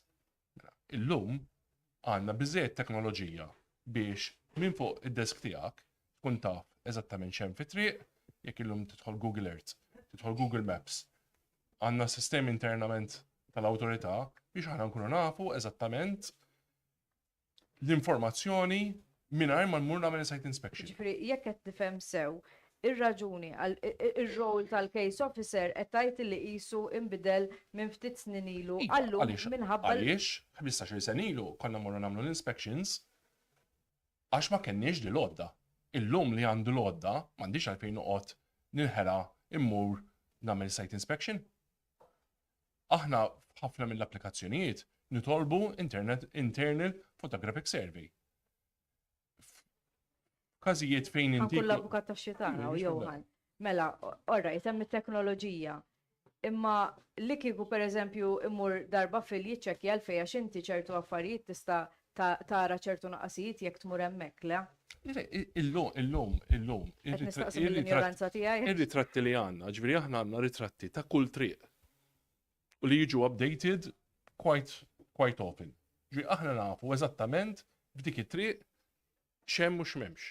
Barra minn hekk għandna il-LiDAR data. Il-LiDAR data tik to the centimeter il-livelli tal-bini. M'għandniex għalfejn immorru nitolbu photographic surveys meta jkollna dubju sal-bira stess. But enforcement officers joħod li ritratti minn ġewwa ta' proprjetà partikolari. Minix se noqgħod naħli l-case officer li jrid joqgħod joħroġ għandi l-enforcement officer qiegħed idur fid-distrett, imur jieħu ritratti li jkun hemm bżonn japplowdjhom fis-sistema u jarahom l-uffiċjal. Il-fatt li għax konna nagħmlu hekk 20 sen ilu ma jfissirx li għad irridu nibqgħu nagħmlu l-istess xogħol li kien jagħmel ċismu. U mbagħad hemm kwestjoni ta' semmiet tal-1.5 meters u inħarġ permess. Jien ovvjament ma nistax nikkommenta fuq dak il-permess għax meta ħareġ ma kontx responsabbli jien minnu. Jien ma nistax nitkellem.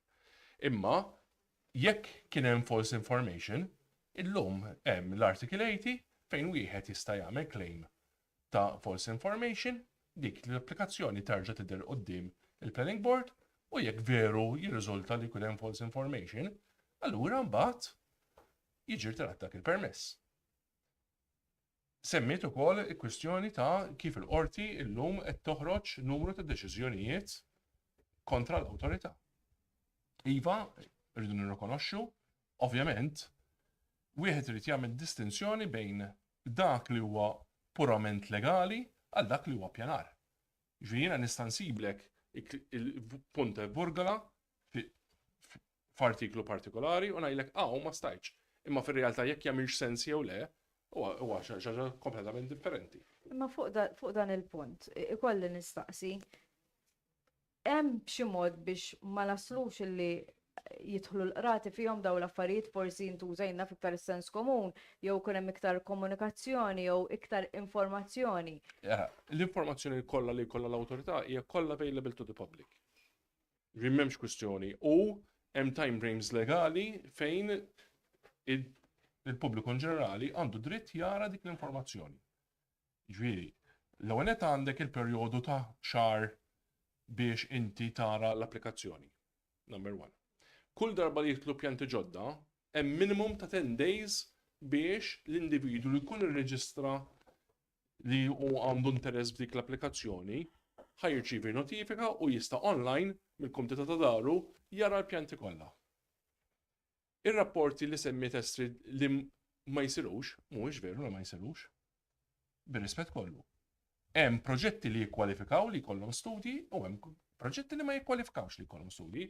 Hemm standard Jekk inti taħdek l-standard, mela għandek bżonn tagħmel project description statement jew għandek bżonn tagħmel environmental impact assessment jekk l-era titolbok li jsir, hemm proġetti li għandek bżonn tagħmel traffic impact assessment u hemm proġetti li ma tikkwalifikax għal traffic impact assessment. U x'tagħmel id-differenza pereżempju fuq it-traffic impact assessment fil-lokalità li jkun, it-tip ta' building li se jkun Il-traffic impact assessment kull ma jagħmel huwa jassessja jekk il-junctions li inti ħatuża biex taxal l-iżvilupp, jekk hux ħatistenna 10 sekondi, jekk hux ħatistenna 20 sekonda, jew kellux ħatistenna 30 sekonda f'dik il-junction. U skont kemm ħaddum tistenna jiddeċiedu jekk dik il-junction hix qed tifferja jew le. Dak hu xogħol il-traffic impact assessment mhuwiex xogħol li ħajtik xi soluzzjoni jew barketta maġika biex inti x'ismu. Il-proviżjonijiet jekk inti tagħmilx loading bay jew unloading bay, dika inti tittapplika ma' Transport Malta wara li jkollok il-permess u Transport Malta tajlek iwa jinħantik loading bay jew le. Jekk inti qed titkellem fuq parking provision, inti tagħmel il-parking provision ġewwa l-iżvilupp tiegħek. Jekk le, titħallas għal dak il-parking provision. Hemm rati stabbiliti li inti titħallas għalihom. Ġifieri li mmorru nagħmlu sweeping statements qisu li l-permessi kollha daw kulħadd jgħaddi minn x'ismu. On average, l-awtorità tipproċessa 8,000 applikazzjoni. Żgur li ma jkunx hemm 8,000 appell. Fis-sena qed ngħidu. Emma, irdu nagħmlu distinzjoni bejn dak li għax xi ħadd ikun qed jgħajjat għax ikollu interessi, hemm interessi ġenwini u hemm interessi li mhux ġenwini wkoll biex ngħidu l-affarijiet kollha. Fejn xi ħadd għandu concern ġenwini, jien m'għandi l-ebda problema li ntaqa' miegħu. Jiena kemm il-darba ġew nies jitkellmu miegħi, jiena Estrid qatt ma ġiet titlobni appuntament. Kien hemm Estrid qed jagħmellek stedina. bil-qalb kollha. You're more than welcome.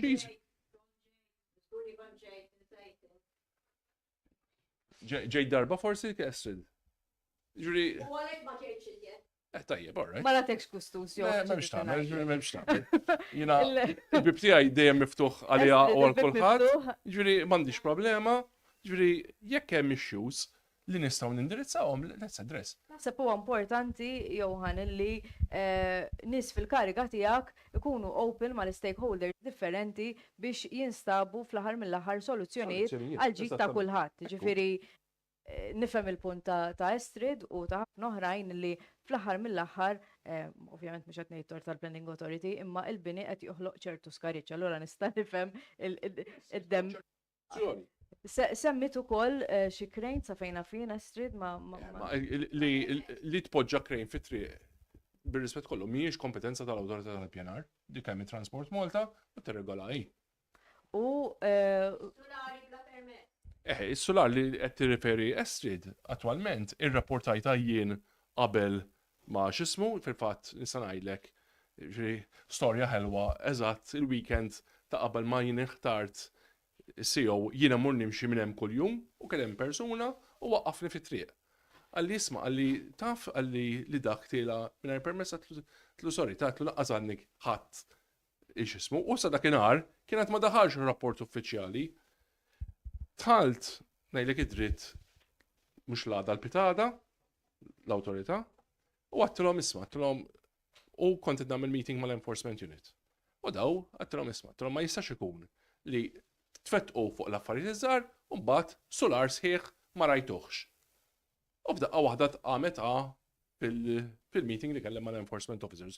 Kif jista' jkun? Kif? Se titranġa din is-sitwazzjoni fuq dan il-każ partikolari? Dak il-każ partikolari l-iżvilupp twaqqaf, ġifieri twaqqaf l-għada u raġaw marru l-pitada u raġaw waqfuh, tu bifer. Meta kien għadu ilu għaddej ġimgħa bir-rapport. No, solar wieħed hemm. Estrid solar wieħed hemm. Ħajkollok terġa' tmur tiċċekkja t-teknoloġija. Mira, jiena jekk trid Estrid tista' tippreżentaħ m'għandi l-ebda problema. jiena mill-informazzjoni li għandi hemm solar wieħed over and above il-permess li kellu. Għadda kellu ġiġa permess. Zid solar ieħor. Ma insomma misra qed nidħol battibek. Ġifieri l-iżvilupp huwa wieqef, issa ovvjament irid jidher qudiem il-bord, jekk il-bord itieħ il-permess ikompli, jekk ma jtieħx il-permess ikollu jneħħih. Naħseb risponda kollox. Jiena Leon. kemm inżid illi rridu niftakru wkoll li dawn l-awtoritajiet m'għandhomx għajnejn kullimkien. Ġifieri jew nsemma punt tajjeb, kważi qal ir-rapportaħu. Ġifieri ħafna mid-drabi l-awtoritajiet il-pubbliku hemm barra li jkun frustrat b'ċertu offerti li jara, jonqos milli jirrapportom. X'aktarx jgħidhom il-tema dwaru jew itella ritratt fuq Facebook, pereżempju, imma jonqos milli jirrapportom lill-awtoritajiet li jistgħu jieħdu ċertu azzjonijiet. Jgħidlek illi ma kienx hemm rapport. Mela, ħudu paċenzja. Mhux ħajkunu qed jisimgħu kien-nies, Estrid. Mela, Estrid qed tgħid illi ma kien hemmx li diġà kien hemm. Mingħajr ma nitlu f'każ wieħed partikolari. Ir-realtà hi illi din hija problema illi ninnotawha ħafna, illi jkun hemm qatt ta' legalitajiet jew allegat ta' legalità jippubblikaw x'imkien fuq social media jew jitkellmu bejn in-nies imma ħadd ma jagħmel ir-rapport formali. Naħseb hemmhekk. Estrid, nirringrazzjak, nixtieq illi l-persuna li jmiss titla' tagħmel il-mistoqsijiet tagħha jew għan ħajkolli nisraqlek. Mikrofonu, grazzi. Ismek u paċenzja u. U President tal-Partit Indipendenti Residenti Beltin u propju xtaqt fuq il-Belt Valletta nibda bija. Rigward l-skyline tal-Belt Valletta qed jitellgħu solari, insomma hija UNESCO Heritage Site and so forth. Qegħdin isiru xi tip ta' evaluation fuq l-impatt propju tal-skyline dik domanda. Matul is-snin saru wkoll diskussjonijiet dwar il-pjanijiet ta' ġbir tal-ilma ta' xita iżda qatt ma waslu għall-implementazzjoni għalfejn. L-awtorità tal-ippjanar qiegħda tiddefendi l-interess ta' pubbliku jew hemm xi wisq poter fidel l-iżviluppaturi u ż-żewġ partiti politiċi magħrufin bħala pro-business. X'inhi d-definizzjoni tal-trendy word sostenibilità? Hemm wisq interpretazzjonijiet u naħseb wasal iż-żmien li din il-kelma bdiet tintuża ħafna wasal għal definizzjoni. Naħseb li din hija xi ħaġa li indirizzajna Eżatt, tal-programm. indirizzata ma sibx li kien daqshekk fid-dettall. Rigward pjanar f'każ ta' terremoti, eruzzjoni tal-kosta, arar, f'każijiet ta' emerġenza and so forth, qabel ma jiġu approvati ċertu proġetti bini and so on. Jiġu evalwati dan l-affarijiet? Mistoqsijiet interessanti ħafna. ħafna. Thanks. Mela, ħanadilek il-mikrofon. Nibdew bil-skyline tal-belt. Iva, il-skyline tal-belt hemm skyline li ovvjament huwa maqbul anke mal-UNESCO.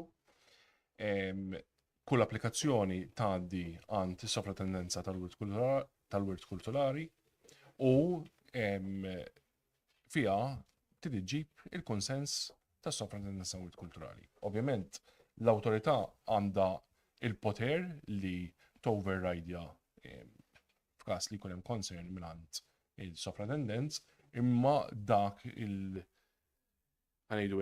dik id-deċiżjoni fil-belt u anka fil-Viktoria, fil-ċittadella u il-madwar iċ-ċittadella tawdex teżerċita dak il-poter diskrezzjoni assoluta.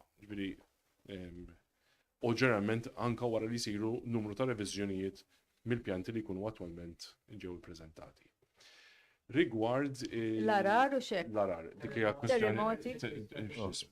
kwistjoni li tiwieġeb Rodrik, li nista' ngħid huwa li fejn jitlu l-FAR hemmhekk iva jiġu studjati minnaħa tal-Planning Authority, imma mhux fil-każijiet normali ta' bini konvenzjonali. Daka ovvjament il-perit irid jieħu into consideration il-seismic zone li qegħdin fiha u fid-design tal-bini irid suppost jieħu into consideration dawka il-ġismu. kien hemm domanda oħra. Tista' tfakkarni Definizzjoni tal-kelma sostenibilità. Il-kelma sostenibilità ma tfissirx ma tibni xejn. Il-kelma sostenibilità tfisser li inti tibni b'mod bi pass li l-pajjiż ikun qiegħed jiżviluppa. Issa, għandek il-pjanijiet lokali, għandek iż-żoni ta' fejn għandu jsir, anke l-isped jirreferi li jisma' inti il-primary hub tiegħek għandu jkun fl-areas ta' fejn għandek il-Sliema St. Julian's, eccetera, eccetera, u il-belt u id-dawra tiegħu. Hija ovvja li ħajkun hemm pressjonijiet biex isir iktar żvilupp hemmhekk. U l-pressjonijiet li nsibu huma propju hemmhekk. Estrid semmit il-capping, li hemm oġġezzjoni biex isir il-capping f'ċertu lokalitajiet. Le, mela, dak Estrid kienet tirreferi għal tourism areas. Mhux il-carrying capacity tat-turizmu. Dik ovvjament tittamlu l-MTA, dak l-istudju mhuwiex rimit fil-ċismu tal-Planning Authority. Aħna minnaħa tagħna sakemm il-Malta Tourism Authority tibqa' tapprova il-hotels, aħna minnaħa tagħna ħanibqgħu napprovaw il-hotels. Għaliex hija l-awtorità kompetenti. Saret strateġija minnaħa tal-awtorità tat-turizmu fiha f'dik l-istrateġija l-awtorità tat-turizmu hija obbligata tagħmel ċertu ammont ta' studji kif ovvjament dawka jiġu notifikati lilna u mbagħad aħna nirrivedu l-policies tagħna according ma l-awtorità tkun għamlet. Perit? Kif binni għandha tinbena, għalma spjegajt fit qabel, hemm il-building codes li bażikament huma dokumentazzjoni ta' kif x'tip ta' teknoloġija li tintuża biex dik il-binja tkun tista' tintuża għall-użu partikolari għandha. Fosthom x'tip ta' ħadit jista' jintuża, x'tip ta' konkos, il-materjali, kif jistess waqt ix-xogħol għandu jsir ix-xogħol nifsu, eżempju jekk għandek bżonn support temporanju, il-materjali kif ħajslu on-site, ċertifikazzjoni tal-materjali, ġifieri dak kif ħajkun hemm il-building codes in place, dik l-issue ħatkun tekelt. Ġifieri nirrepeti, min-naħa l-oħra wkoll hemm responsabilità tal-perit innifsu li huwa l-persuna bil-warrant hemm barra li ċertifika x-xogħol innifsu. Għandek numru ta' periti, kemm structure engineer, li jara l-istruttura kif qed tinbena u ovvjament eventwalment jara anke x-xogħol kif qed isir. Li bil-liċenzjar ukoll tal-kuntratturi hemmhekk aħna bħala BCA naraw li dak il-kuntrattura timxi skont l-instructions li qed itih il-perit u fl-istess ħin il-binja hija safe. Kien hemm ukoll mistoqsija mis-senjur rigward il-pjar, fid-dokument F għandek requirement li kull binja li tkollha bir magħha u jintuża fil-fatt imbagħad min-naħa l-oħra flimkien ma' awtorità oħra li għal-Water Services hemmhekk qed isir studju magħhom ukoll biex dawn il-bjar jintużaw u ovvjament l-ilma innifsu ikun qed jintefa' fil-bir u jintuża fil-binja nifisha. Fejn jidħlu pereżempju appartamenti fi għandek blokku kbar ta' appartamenti, kif tista' tinħadem? Hi possibbli hija xi ħaġa li qed taħdmu fuqha x'se jsir? Mela, dik fil-fatt għandek issue hemmhekk ta' servitujiet li normalment l-ilma bħalma nafu jinġabar minn fuq il-penthouse mill-ogħla livell, eventwalment mbagħad iridu naraw jekk il-persuna li għandu ownership tal-penthouse għandux dritt li jidħol fil-drive innifisha, u għaldaqstant hemmhekk iridu naraw kif nistgħu nindirizzawha biex eventwalment meta tisir beħ dak il-bir ikun jista' jintuża, ġifieri ma jkun spazju żejjed għal xejn. Il-persuna li jmiss?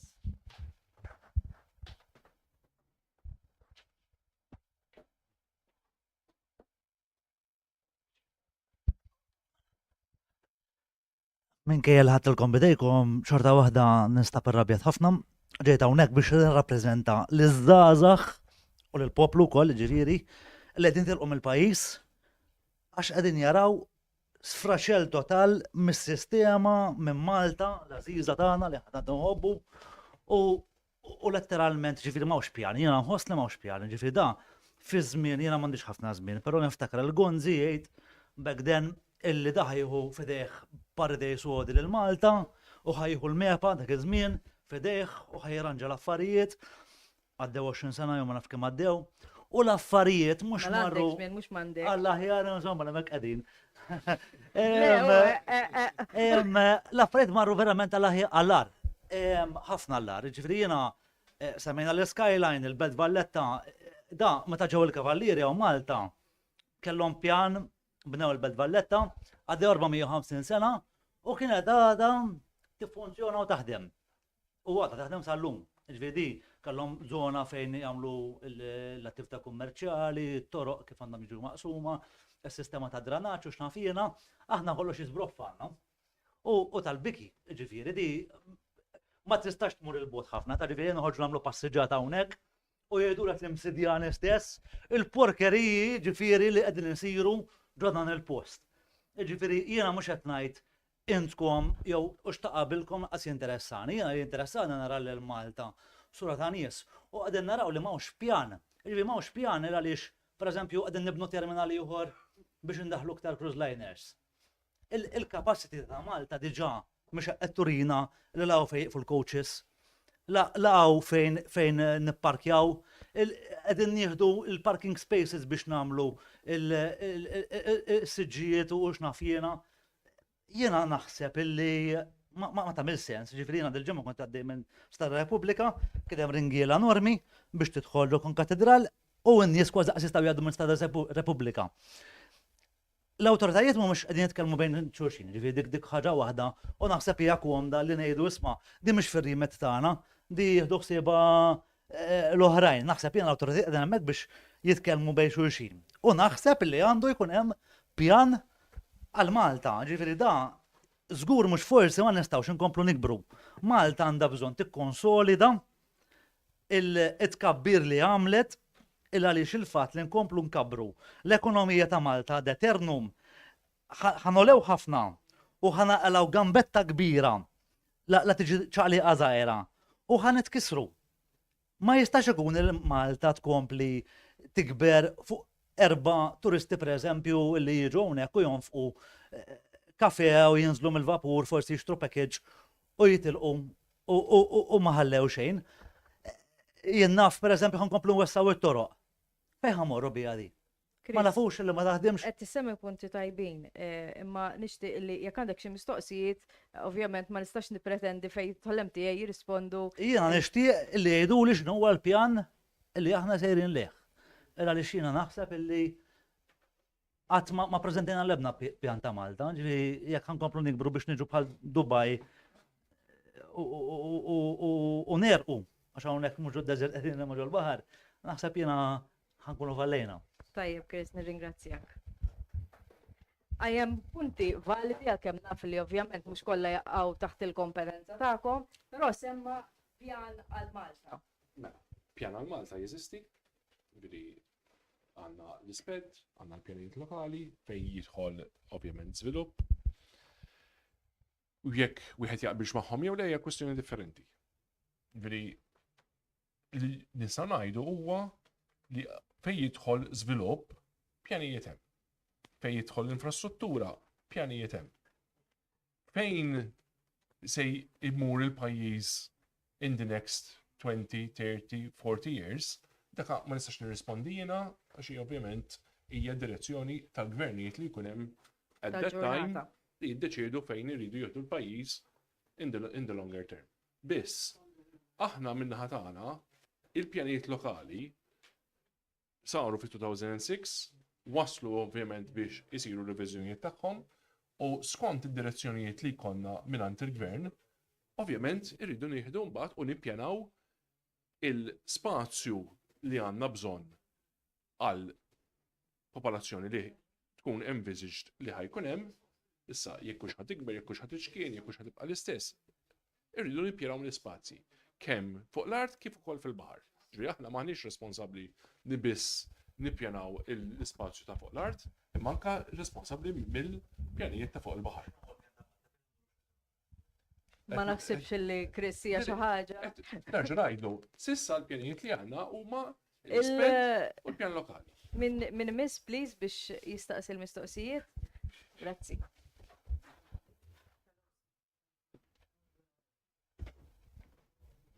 Ismek, please.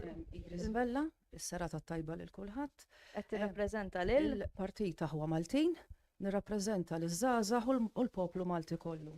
il-mistoqsijiet tiegħek. Mela, jiena ħanitkellem daqsxejn li l-klim minnu stess ħajkun mistoqsija minnu nseb. Mela, Malta meta ħadet l-indipendenza minn taħt l-Ingliżi kien hawn dak li jgħidulu urban planning. Ir-Royal Engineers kienu jidħlu sal-anqas dettal sabiex jassiguraw li kollox isir kif suppost. Jekk wieħed jara l-Industrial Estate ta' Bulebel u kif ġie ppjanat fin-1968 li kienu l-Ingliżi stess li għajnu lill gvern ta' dak iż-żmien, wieħed jista' jara s-serjetà ta' kif kienu jippjanaw l-affarijiet. Però f'nofs it-tmeninijiet bdejna nieħdu l-vizzju li nieħdu art pubblika, inkissru il-kampanja, l-art agrikola, sabiex natuha għal-bini. Addiju urban planning, addiju green areas, addiju agrikoltura, addiju skyline, addiju kollox. Mux tal-li hekk, imma fiċ-ċentru tal-villaġġi u l-irħula li kienu suppost protetti, illum qed naraw kull tip ta' stupru li jinkludu twaqqieħ ta' djar qodma u antiki li kienu protetti sabiex nibnu il-kaxxi tal-konkos li forsi għandhom ħajja ta' bejn 50 u 80 sena qabel ma jiġu ddikjarati bħala bini ikkundannat. Dan kollu qed isir hawn Malta, fil-waqt li fl-bliet u l-irħula fl-Ewropa tal-Ġermanja, Awstrija, l-Olanda, Belġium, Polonja, Ungerija, Slovakkja, Slovenja u pajjiżi oħra li qed iwaqqgħu l-oxxinitajiet li jinbnew fis-sebgħinijiet u qed jerġgħu jibnu il-palazzi kif kienu qabel sabiex jerġgħu ikollhom dawk l-bliet u l-irħula sbieħ li kellhom qabel. Illum tidħol ġo villaġġ jew raħal u ħlif kaxxi tal-konkos ma tarax. L-aqwa li nitfaw in-nies jgħixu ġo gallinari, viva overpopulation, viva ekonomija tal-iżviluppaturi, b'konsegwenza li farrakna pajjiż. Suppost nitkellmu fuq il-ġid u ekonomija b'saħħitha. Mela, fit-tmeninijiet mażonet kienet tiswa bejn 8,000 10,000 liri Maltin, ekwivalenti għal 19,000 jew 24,000 euro, meta il-paga minima kienet ta' 32 lira Maltin fil-ġimgħa. Issa, illum, gallinar li lanqas tista' titfa' koppja Maltija li jridu jiżżewġu u jibnu familja, jridu iħallsu madwar 240,000 euro. Dan meta l-paga minima llum hija ta' 221 euro fil-ġimgħa. Mela hekk naraw kemm żdiedet il-paga minima mit-80 sa issa l-paga minima mit-80 sa issa skużawni. Din żdiedet b'3 darbit aktar, però l-bini żdied b'24 darba aktar, dan meta nikkomparaw prezz ta' mażonet ta' 80, illum imqabbel ma' gallinar li jinsar tal-lum. Mhux tal-li hekk imma issa qed tissemma lajta li hemm bżonn li nibnu aktar postijiet iżgħar. Ħalli nkunu nistgħu npoġġu aktar postijiet żgħar fi blokka. Din hija turija ċara ta' ekonomija li b'rispett kollu skjavitu, reba u li titfa' pajjiżi fi kriżi ambjentali, kriżi umana, kriżi infrastrutturali u kriżi tal-agrikoltura. Dan kollu sabiex jinqdew b'rispett kollu dawk li għandhom jinqdew u l-kumplament tal-poplu spiċċajbati. Ġifieri nispera li għaddejt il-messaġġ tiegħi jiena jiddispjaċini li kellna Malta pajjiż sabiħ tant, il-wirt storiku m'għadux jiġi kkalkulat, iktar qed niffukaw fuq bini modern, imma l-wirt storiku ta' Malta ħadd met jagħti kasu. Grazzi ħafna. Grazzi lilek.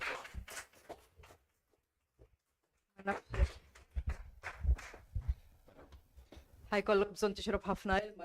Mhux problema. Mela, ovvjament wieħed irid jiddeċidi xi jrid. Ma naqbilx li aħna qed inkissru l-urban conservation areas, anzi, pjuttost, jiġifieri l-urban conservation areas qed jiġu protetti u qed jkun hemm investimenti fihom. L-urban conservation areas għal-mina t-segwina l-UCA, il-core villages. Eżattament. Rigward l-appartamenti li semmit is-sinjura, Malta għandha l-ikbar jew l-ogħla rate per square meter ta' appartamenti fl-Ewropa kollha. one bedroom ġo Malta huwa 55 metru kwadru. One bedroom ġo 3 kwarti tal-pajjiżi tal-Ewropa huwa ta' 30 metru. Ġri l-iżgħar pajjiż għandu l-ikbar square meterage bħala appartament. Jekk nitkellmu fuq 2 bedroom, illum l-standards huwa ta' 98 square meters. Fl-Ewropa, 2 bedroom apartment huwa ta' 45 to 55 square meters. 3 bedroom jaqbeż il-110 metri kwadri. Fl-Ewropa huwa ta' 70 square meters. Meta ngħidu aħna qed nibnu Gabubi u Gallinari, bir-rispett kollu, ma nafux qed jinbena barra. Meta nikkumparaw il-prezzijiet ta' kif tola il-proprjetà kemm Malta kif ukoll barra, il-prezzijiet anzi Malta baqgħu inqas minn kemm għolew barra minn Malta. Il-popolazzjoni kibret. Mela la kibret il-popolazzjoni, you need to provide shelter, you need to provide work, you need to provide Naħseb spaces. realtà illi Daw pratikament, illi it is kwestjoni ta' management. Johan illi forsi aħna meta konna żgħar konna nikbru fi djar kbar iktar milli appartament. Qabel dar kien ikun fiha 12 il-persuna jgħixu fiha. Illum kważi kulħadd single u kulħadd trid id-dar tiegħu. Dik id-differenza. U għalhekk qed ngħidu isma' illum għandna realtajiet ġodda fejn qed ngħidu isma' aħna illum hemm imponiment li ma jistax ikollok iktar minn 20% one bedrooms. Jagħmel sens illum li ma jkollokx iktar minn daqshekk one bedrooms għaliex one bedroom meta tikkumparah rate per square meter huwa kważi 25% ola. Għaliex m'hawnx supply biżżejjed. Issa, wieħed irid jiddeċiedi xi jrid. Nagħtu supply biex ovvjament ikun hawn iktar one bedrooms jew inkella ngħidu le ħanħallu l-prezzijiet jibqgħu jolew. Din hija x'ismu li jrid isir. Nirringrazzjak. Il-persuna li misset jgħidu li fada l-aħħar 3 u xek, 2.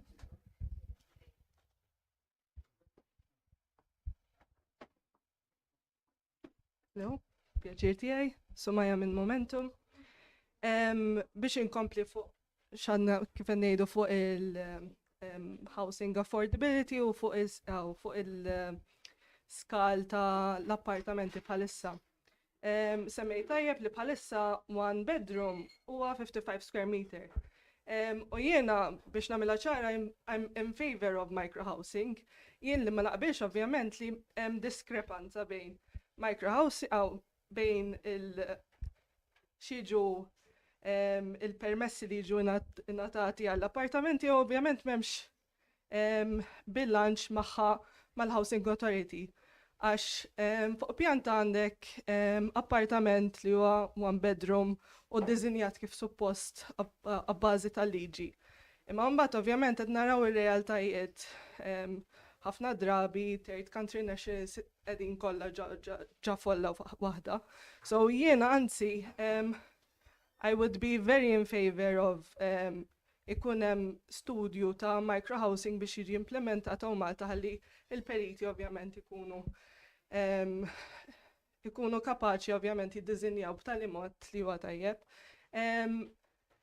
Ma rrid insaqsi ħaġa oħra fuq il-policies semmejt u tajjeb li ħajkun hemm re-evaluation ta' DC-15 u policies oħra. Għandi mistoqsija fuq il-fundamentals of the policies. Naf li l-lum fis-suq Malti bini tradizzjonali Malti huwa highly sought after. Imma teknikament jekk tiddiżinjah affarijiet bħal btieħi ċentrali u sqaqin fejn għandek faċċata u faċċata oħra, teknikament huma illegali għax il-policies huma bbażati fuq British standards meta tħejja ovvjament il-Planning Authority fil-1800s. Hemm pjanijiet biex dan jimmodernizza ruħu għabbażi fuq il-bini tradizzjonali Malti, għax semmejt ukoll fuq standards ta' sustainabilità kif ukoll mad-Document F u fuq standards ovvjament minnaħa tal-European Union. Imma mbagħad hemm affarijiet li is-snajja Maltija l-bini tradizzjonali Malti diġà qisu jeżistu dawn il-konċetti tal-bitħanterna li ovvjament it-trasporta l-isħana kollu barra. Il-ħxuna tal-ġebla Maltija huma dawn huma affarijiet li ma tantx nisma' daqshekk. Ma tantx nisma' diskors biex jerġgħu jiġu introdotti lura fil-bini u fil-policy. So hemm inċentivi fuqhom dawn. Thank you. Ringrazzjak. Mela, biex iwieġeb ovvjament lis-senjura, f'waħda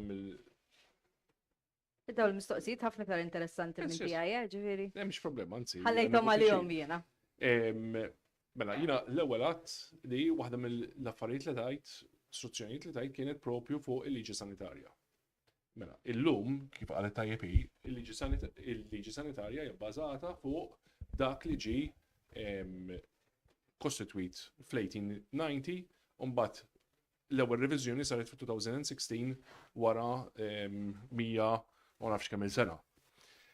Chris ma naħsibx li kien twiled dak. Ma naħsibx.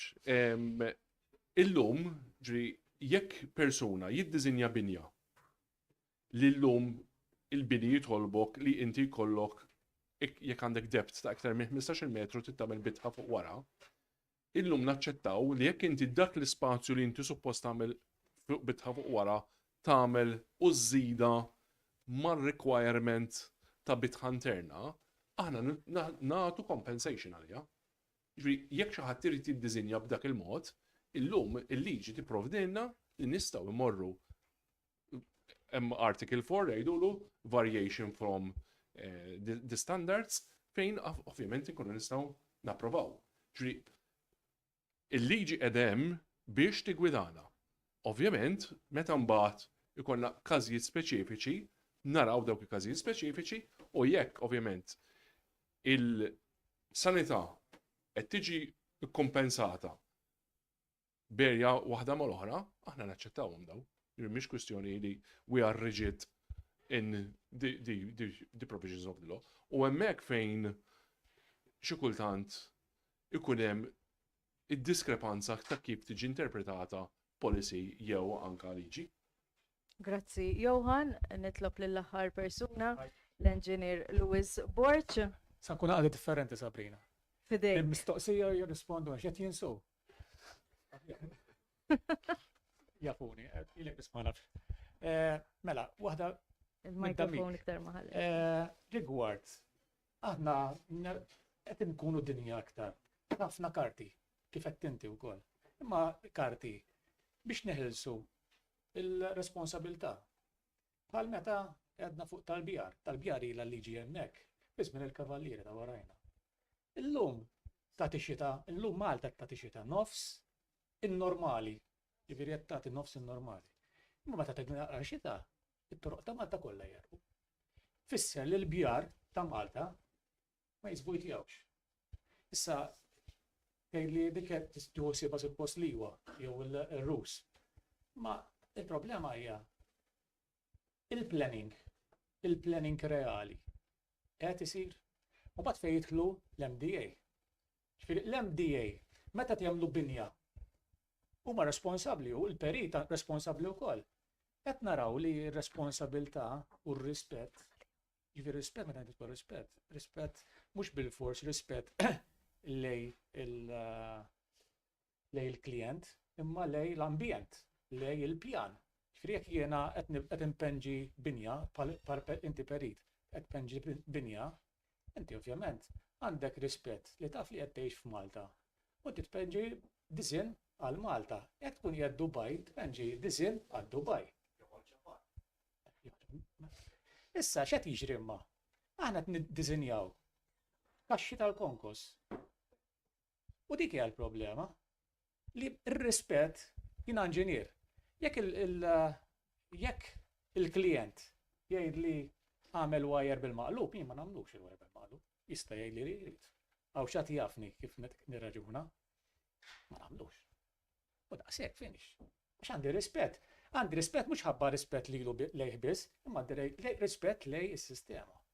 U hemm bżonn bħala awtoritajiet jiena naf li Johan jekk jgħid sena sa tkun nafu ġifi personali. Hemm bżonn li ejja natfu l-qudiem. Jiena rija il-planning Malta falla. Jien kelli dar bnejta fil-94. Illum twaqqet, issa gawdejt tal-li twaqqet jiena, straight ngħidha. Okay? U telet 8 solari. Imma mela dil-binja suppost servit 75 sena. ċanda l-konkos ta' 75 sena jservi ximkien l-emmek. Mela biex id-dar ma żarmax twaqqet kisret. Emmek fejdu nitlu, milux tfajt it-trat jena fuq LinkedIn. Dar ġebla sabiħa Maltija, gaffa mill-gbar kollox imnizzel, pum, kollox infarra. Min għandu ikollu rispett? Rispett lej il-rizors tagħna. U għaw il-problema għeda li aħna kollha fl-iskola jiena se konna l-università, waqafna l-università. Għalfi, għax minn 13 ġimma, 12 ġimma l-istudent ma jagħmel xejn u l-ħarġi ma jagħmel xi ħaġa. U intom bħala awtorità għandkom is-saħħa li tagħmlu tbidlu dawn l-affarijiet. Turu sistema. Hemm bżonn li l-perit jekk qed tisbalja ħabib. Mur erġa' fuq id-desk. Biddel. Imma inti Lewis qed tgħid li hemm nuqqas min-naħa tal-awtoritajiet f'dawn l-affarijiet li qed issemmi. Hija, hemm bżonn enforcement u enforcement mhux enforcement ta' ċiwawa. Tal-wolf. Jekk xi ħadd tagħmel ħażin, għamel ħażin. U l-MDA hemmhekk kellha tagħmel ukoll. Jekk kellha ċ-ċermen tagħha għamel xi ħaġa ħażin, għandu jiġi kastigat. Full stop. Jien meta jkolli l-istudent qed jagħmel xi ħaġa ħażina, kulħadd kien student hawnhekk. It-teacher ma tax taħseb għax Lewis Borges Gustus ngħaddih tagħmillu salib. U hemm bżonn nagħmlu naslu hemmhekk. Il-politika Maltija dik il-problema tagħha. Li ma nafu nieħdu nibżgħu nagħmlu s-salib għax inweġġew il xi ħadd. Forse tinkun naqra. Jiena qed ngħidilkom. Jiena qed ngħidilkom għafsu iktar. U nafsu mhux bil-karti, għax il-karti xi kultant jien nagħmel l-IPCs, m'għandix nagħmelhom. Eċemplu li biex nagħmel l-IPC biex ikollhom iċ-ċertifikat. X'in nagħmel l-IPC? Tgħidlem se tagħmel titlef fil-business? No problem. Grazzi, Lewis. Tibda inti. Ħajkun jilħaqkom fidejk. Jiena nista' ngħid li Lewis hija li l-iżvilupp kollu li qed isir rigward il-BR. Qabel ma jonħorġ il-Compliance Certificate, uffiċjali tal-Water Services Corporation imorru jiċċekkjaw li daw huma mqabbdin mal-BR. Iktar minn hekk ma nistgħux nagħmlu. Ġifieri jekk tgħidli isma' issa mmur nibda niċċekkja biex nara jekk l-over valve u x'qiegħed imdawwar biex timla l-bir jew inkella biex titfgħu barra mit-triq. Ġifieri hemm limit. U hawnhekk fejn kulħadd għandu r-responsabilità kollettiva li jara dak li u mhux biss għall bżonn tiegħu imma għall bżonn tal-komunità kollha. Għax kulħadd faċli li ngħidu imma l-awtorità mista tagħmel hekk, imma l-awtorità mista tagħmel hekk, imma jien x'misni għamilt? Jiena kieku kont Lewis. Misni ma biħħejtix id-dar biex kont nibqa' nżomma biex il-kontrattur ma jwaqqaħħiex. Kulħadd faċli jippompja u jipponta sobajħ li ħaddieħor. Ovvjament, aħna hemm ir-regoli, hemm il-pjanijiet, jekk jiena tiġini applikazzjoni skont il-pjanijiet u skont ir-regoli, irrid nipproċessa. Whether I like it or not. Ġieli jkun hemm sitwazzjonijiet fejn nistgħu ngħidu l-perit isma' żomm il-faċċata twaqqaħħiex u kemm il-darba rajna li applikazzjonijiet ikollhom iżommu l-faċċata u mbagħad jibnu warajha jew iżommu t-turġien jew iżommu affarijiet milli jkun hemm ġewwa. Imma mbagħad hemm limit ta' kemm tista' titlob dawn l-affarijiet isiru. Il-perit u mbagħad Leon.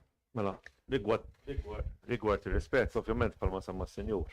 Bażikament ir-rispett huwa li tisir kemm l-awtoritajiet, kemm in-nies hemm barra, kemm min qed jiżviluppa biex ovvjament bħalma dejjem semmejna u semmit punt f'ħinijiet differenti tul din l-sessjoni biex ikollna dejjem mbagħad futur aħjar għal ta' warajna. Ġifieri għal 20 sena oħra, 10 snin oħra, għal għada.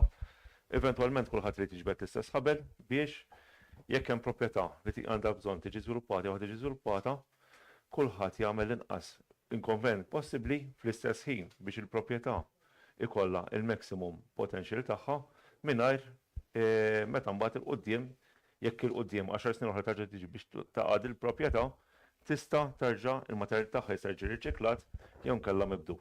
Ġifieri bażikament naħseb ir-rispett ikun minn numru ta' stakeholders differenti fosthom il-pubbliku ġenerali. Leon, naddi għalik għal-rimarki li għamel dwar l-iżviluppaturi u nuqqas ta' disċiplina.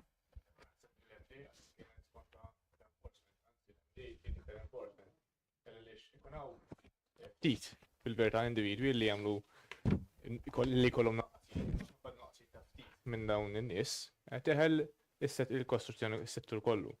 Fix-ximbrejna Rudrik semma 100 complaints per day. Fil-verità, biex jismajtu inti rajtek eżek ħatqata l-allu. Mhumiex ftit. Mhumiex ftit u nirrikonoxxu li mhumiex ftit. U x'aktarx, però meta wieħed janalizza u jara l-kuntest, il-100 complaints jaf ikunu fuq qatt ta' complaints fuq sajt wieħed. U kemm hawn sites miftuħin? Hawn 3000 sajt miftuħin, jien naħseb li hawn 3000 sajt miftuħin at one go. Mela allura il-100 compared ma' dawk 3000 jekk mhux iktar huwa ħafna inqas. Nirrikonoxxu fejn hawn ħażin, naraw kif ħantejbuh, imma jemma nħamrux l-industrija kollha minħabba xi nuqqasijiet ta' ftit cowboys. Grazzi. Mela, Estrid, l-aħħar komment għax wasalna biex nagħlqu. Hawnhekk smajna ħafna skużi, ħafna tidwir, ħafna mistoqsijiet imbarazzanti li ġew evitati u ma ħadniex risposta. U jiddispjaċini ngħid juri għaliex il-Maltin għandhom l-impressjoni li il-Planning Authority hija l-awtorità li żjed korrotta ta' Malta. Grazzi. Grazzi lilek Estrid, ovvjament kulħadd bir-responsabilità ta' dak illi jgħid fadal sinjur ieħor qed jgħiduli tal-aħħar ħudu paċenzja x'qegħdin tard.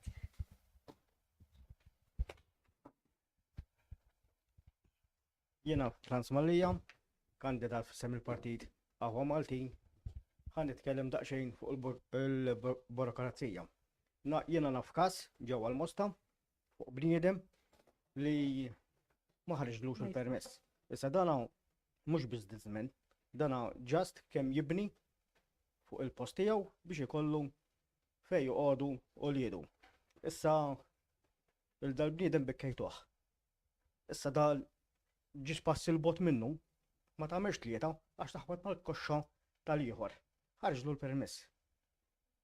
Isma' l-ieħor inserta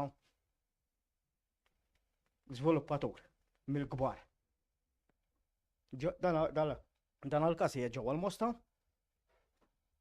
litteralment imbikkem dal-bniedem. Dan kull ma talab permess biex jinbenaw il-post tiegħu biex ikollu fejn joqogħdu tfal. Dik kollox. Issa qed ngħidlek ġiex passi il-bot minnu. Hemm binja enormi ġewwa l-Mosta, kulħadd jaf fejn qiegħda, kważi fejn il-blata l-olja. Jista' jirrispondik, grazzi, nirringrazzjak.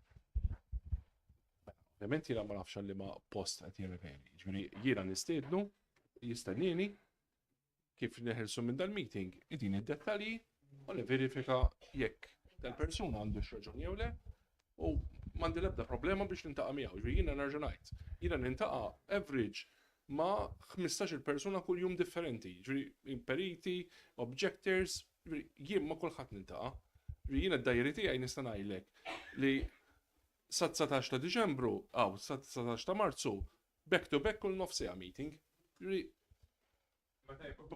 By all means, jekk per nies ikollhom ċertu problemi, l-email tiegħi huwa johan.buttigieg@pa.org.mt u jista' jibatuli direttament. M'għandi l-ebda problema. Anzi, Leon? Kemm nżid li tajb li nikwadraw. Kummenti bħal daw il-kuntest tagħhom ukoll. Jiġifieri is-senjur semma eżempju partikolari għal mela wieħed ġie jingħata l-permess u l-ieħor ma natax. Però ma x'aktarx mhuwiex konsapevoli ma jafx eżatt id-dettall tagħhom, jista' jkun ġifieri illi hemm xi ħaġa ħażina fil-pjanti li seta' tiġi emendata u kien joħroġ il-permess. Ġifieri meta partikolarment immorru fuq pjattaformi bħal dawn u nibdew nġibu eżempju ngħidu dika xekk u dika xekk u dika xekk noqgħdu attenti xi ngħidu illi fil-verità ma kunux nafu l-fatti kollha dwarhom u għalhekk imbagħad hemm il-mezzi kif Johan qed joffri illi niltaqgħu naraw x'hemm mhux m'hemmx u mbagħad niddiskutu wara. Jekk ma ħareġ xejn dan il-programm ħareġ is-sentiment forsi minnaħa tanni li qed jitkellmu fisem in-nies tal-inġustizzji. Issa kif qed tajjeb inti ma tkunx taf il-każ partikolari. Ġifieri nirringrazzjak Johan illi kont open biżejjed anke biex tiltaqa' ma' nies ma' kulħadd u sa anke tajt l-email tiegħek. Jiena naħseb li dak kien programm imħawwar, interessanti wkoll u nispera li intom li kontu qed issegwuna mid-dar forsi rispondejna xi wħud mill-mistoqsijiet illi kellkom għall-mistiedna tagħna. Qabel nikkonkludi nixtieq nirringrazzja lill-sponsors tagħna The Cavern minn fejn qed isir dan il-programm, Friends Kebabs Grill illi wkoll tagħna xi vouchers għall-mistiedna u għan-nies li ġew magħna u Brothers Liquicas Supplier. Nixtieq nikkonkludi billi nirringrazzja lilkom it-tlieta li intom illi akkost illi kontu tafu illi forsi ħajkolkom mistoqsijiet ftit antipatiċi imma ilqajtu l-istadina mal-ewwel ta' dan nixtieq nirringrazzjakom. Lilek Leon, Johan Budici, kif ukoll Rodrik Bonnici. Il-lejl tajjeb u nistednukom għall-programm li jmiss. Nirringrazzjakom u l-lejl tajjeb.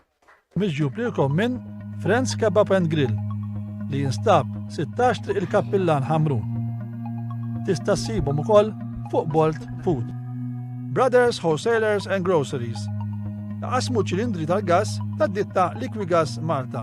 Joffru wkoll servizz ta' konsinja wara l-4 ta' filgħaxija. 9907 71 43 jew 99 11 63 22. Għall-okkażjonijiet jew parties privati kkuntattjaw The Cavern Bar li jinsab ġewwa Triq de Brogdov Msida. Għandek bżonn tagħmel xirja għall-affarijiet ta' kuljum? Żurna fil-ħwienet tagħna. 2 fil-Mellieħa, Rabat, Naxxar, Birkirkara jew Sliema. Prodotti ta' kwalità bi prezzijiet tajbin. Sibna fuq Google Maps jew ċemplilna fuq 9907 71 43 għal dak li għandek bżonn f'post wieħed. Brothers Wholesale and Confectionery.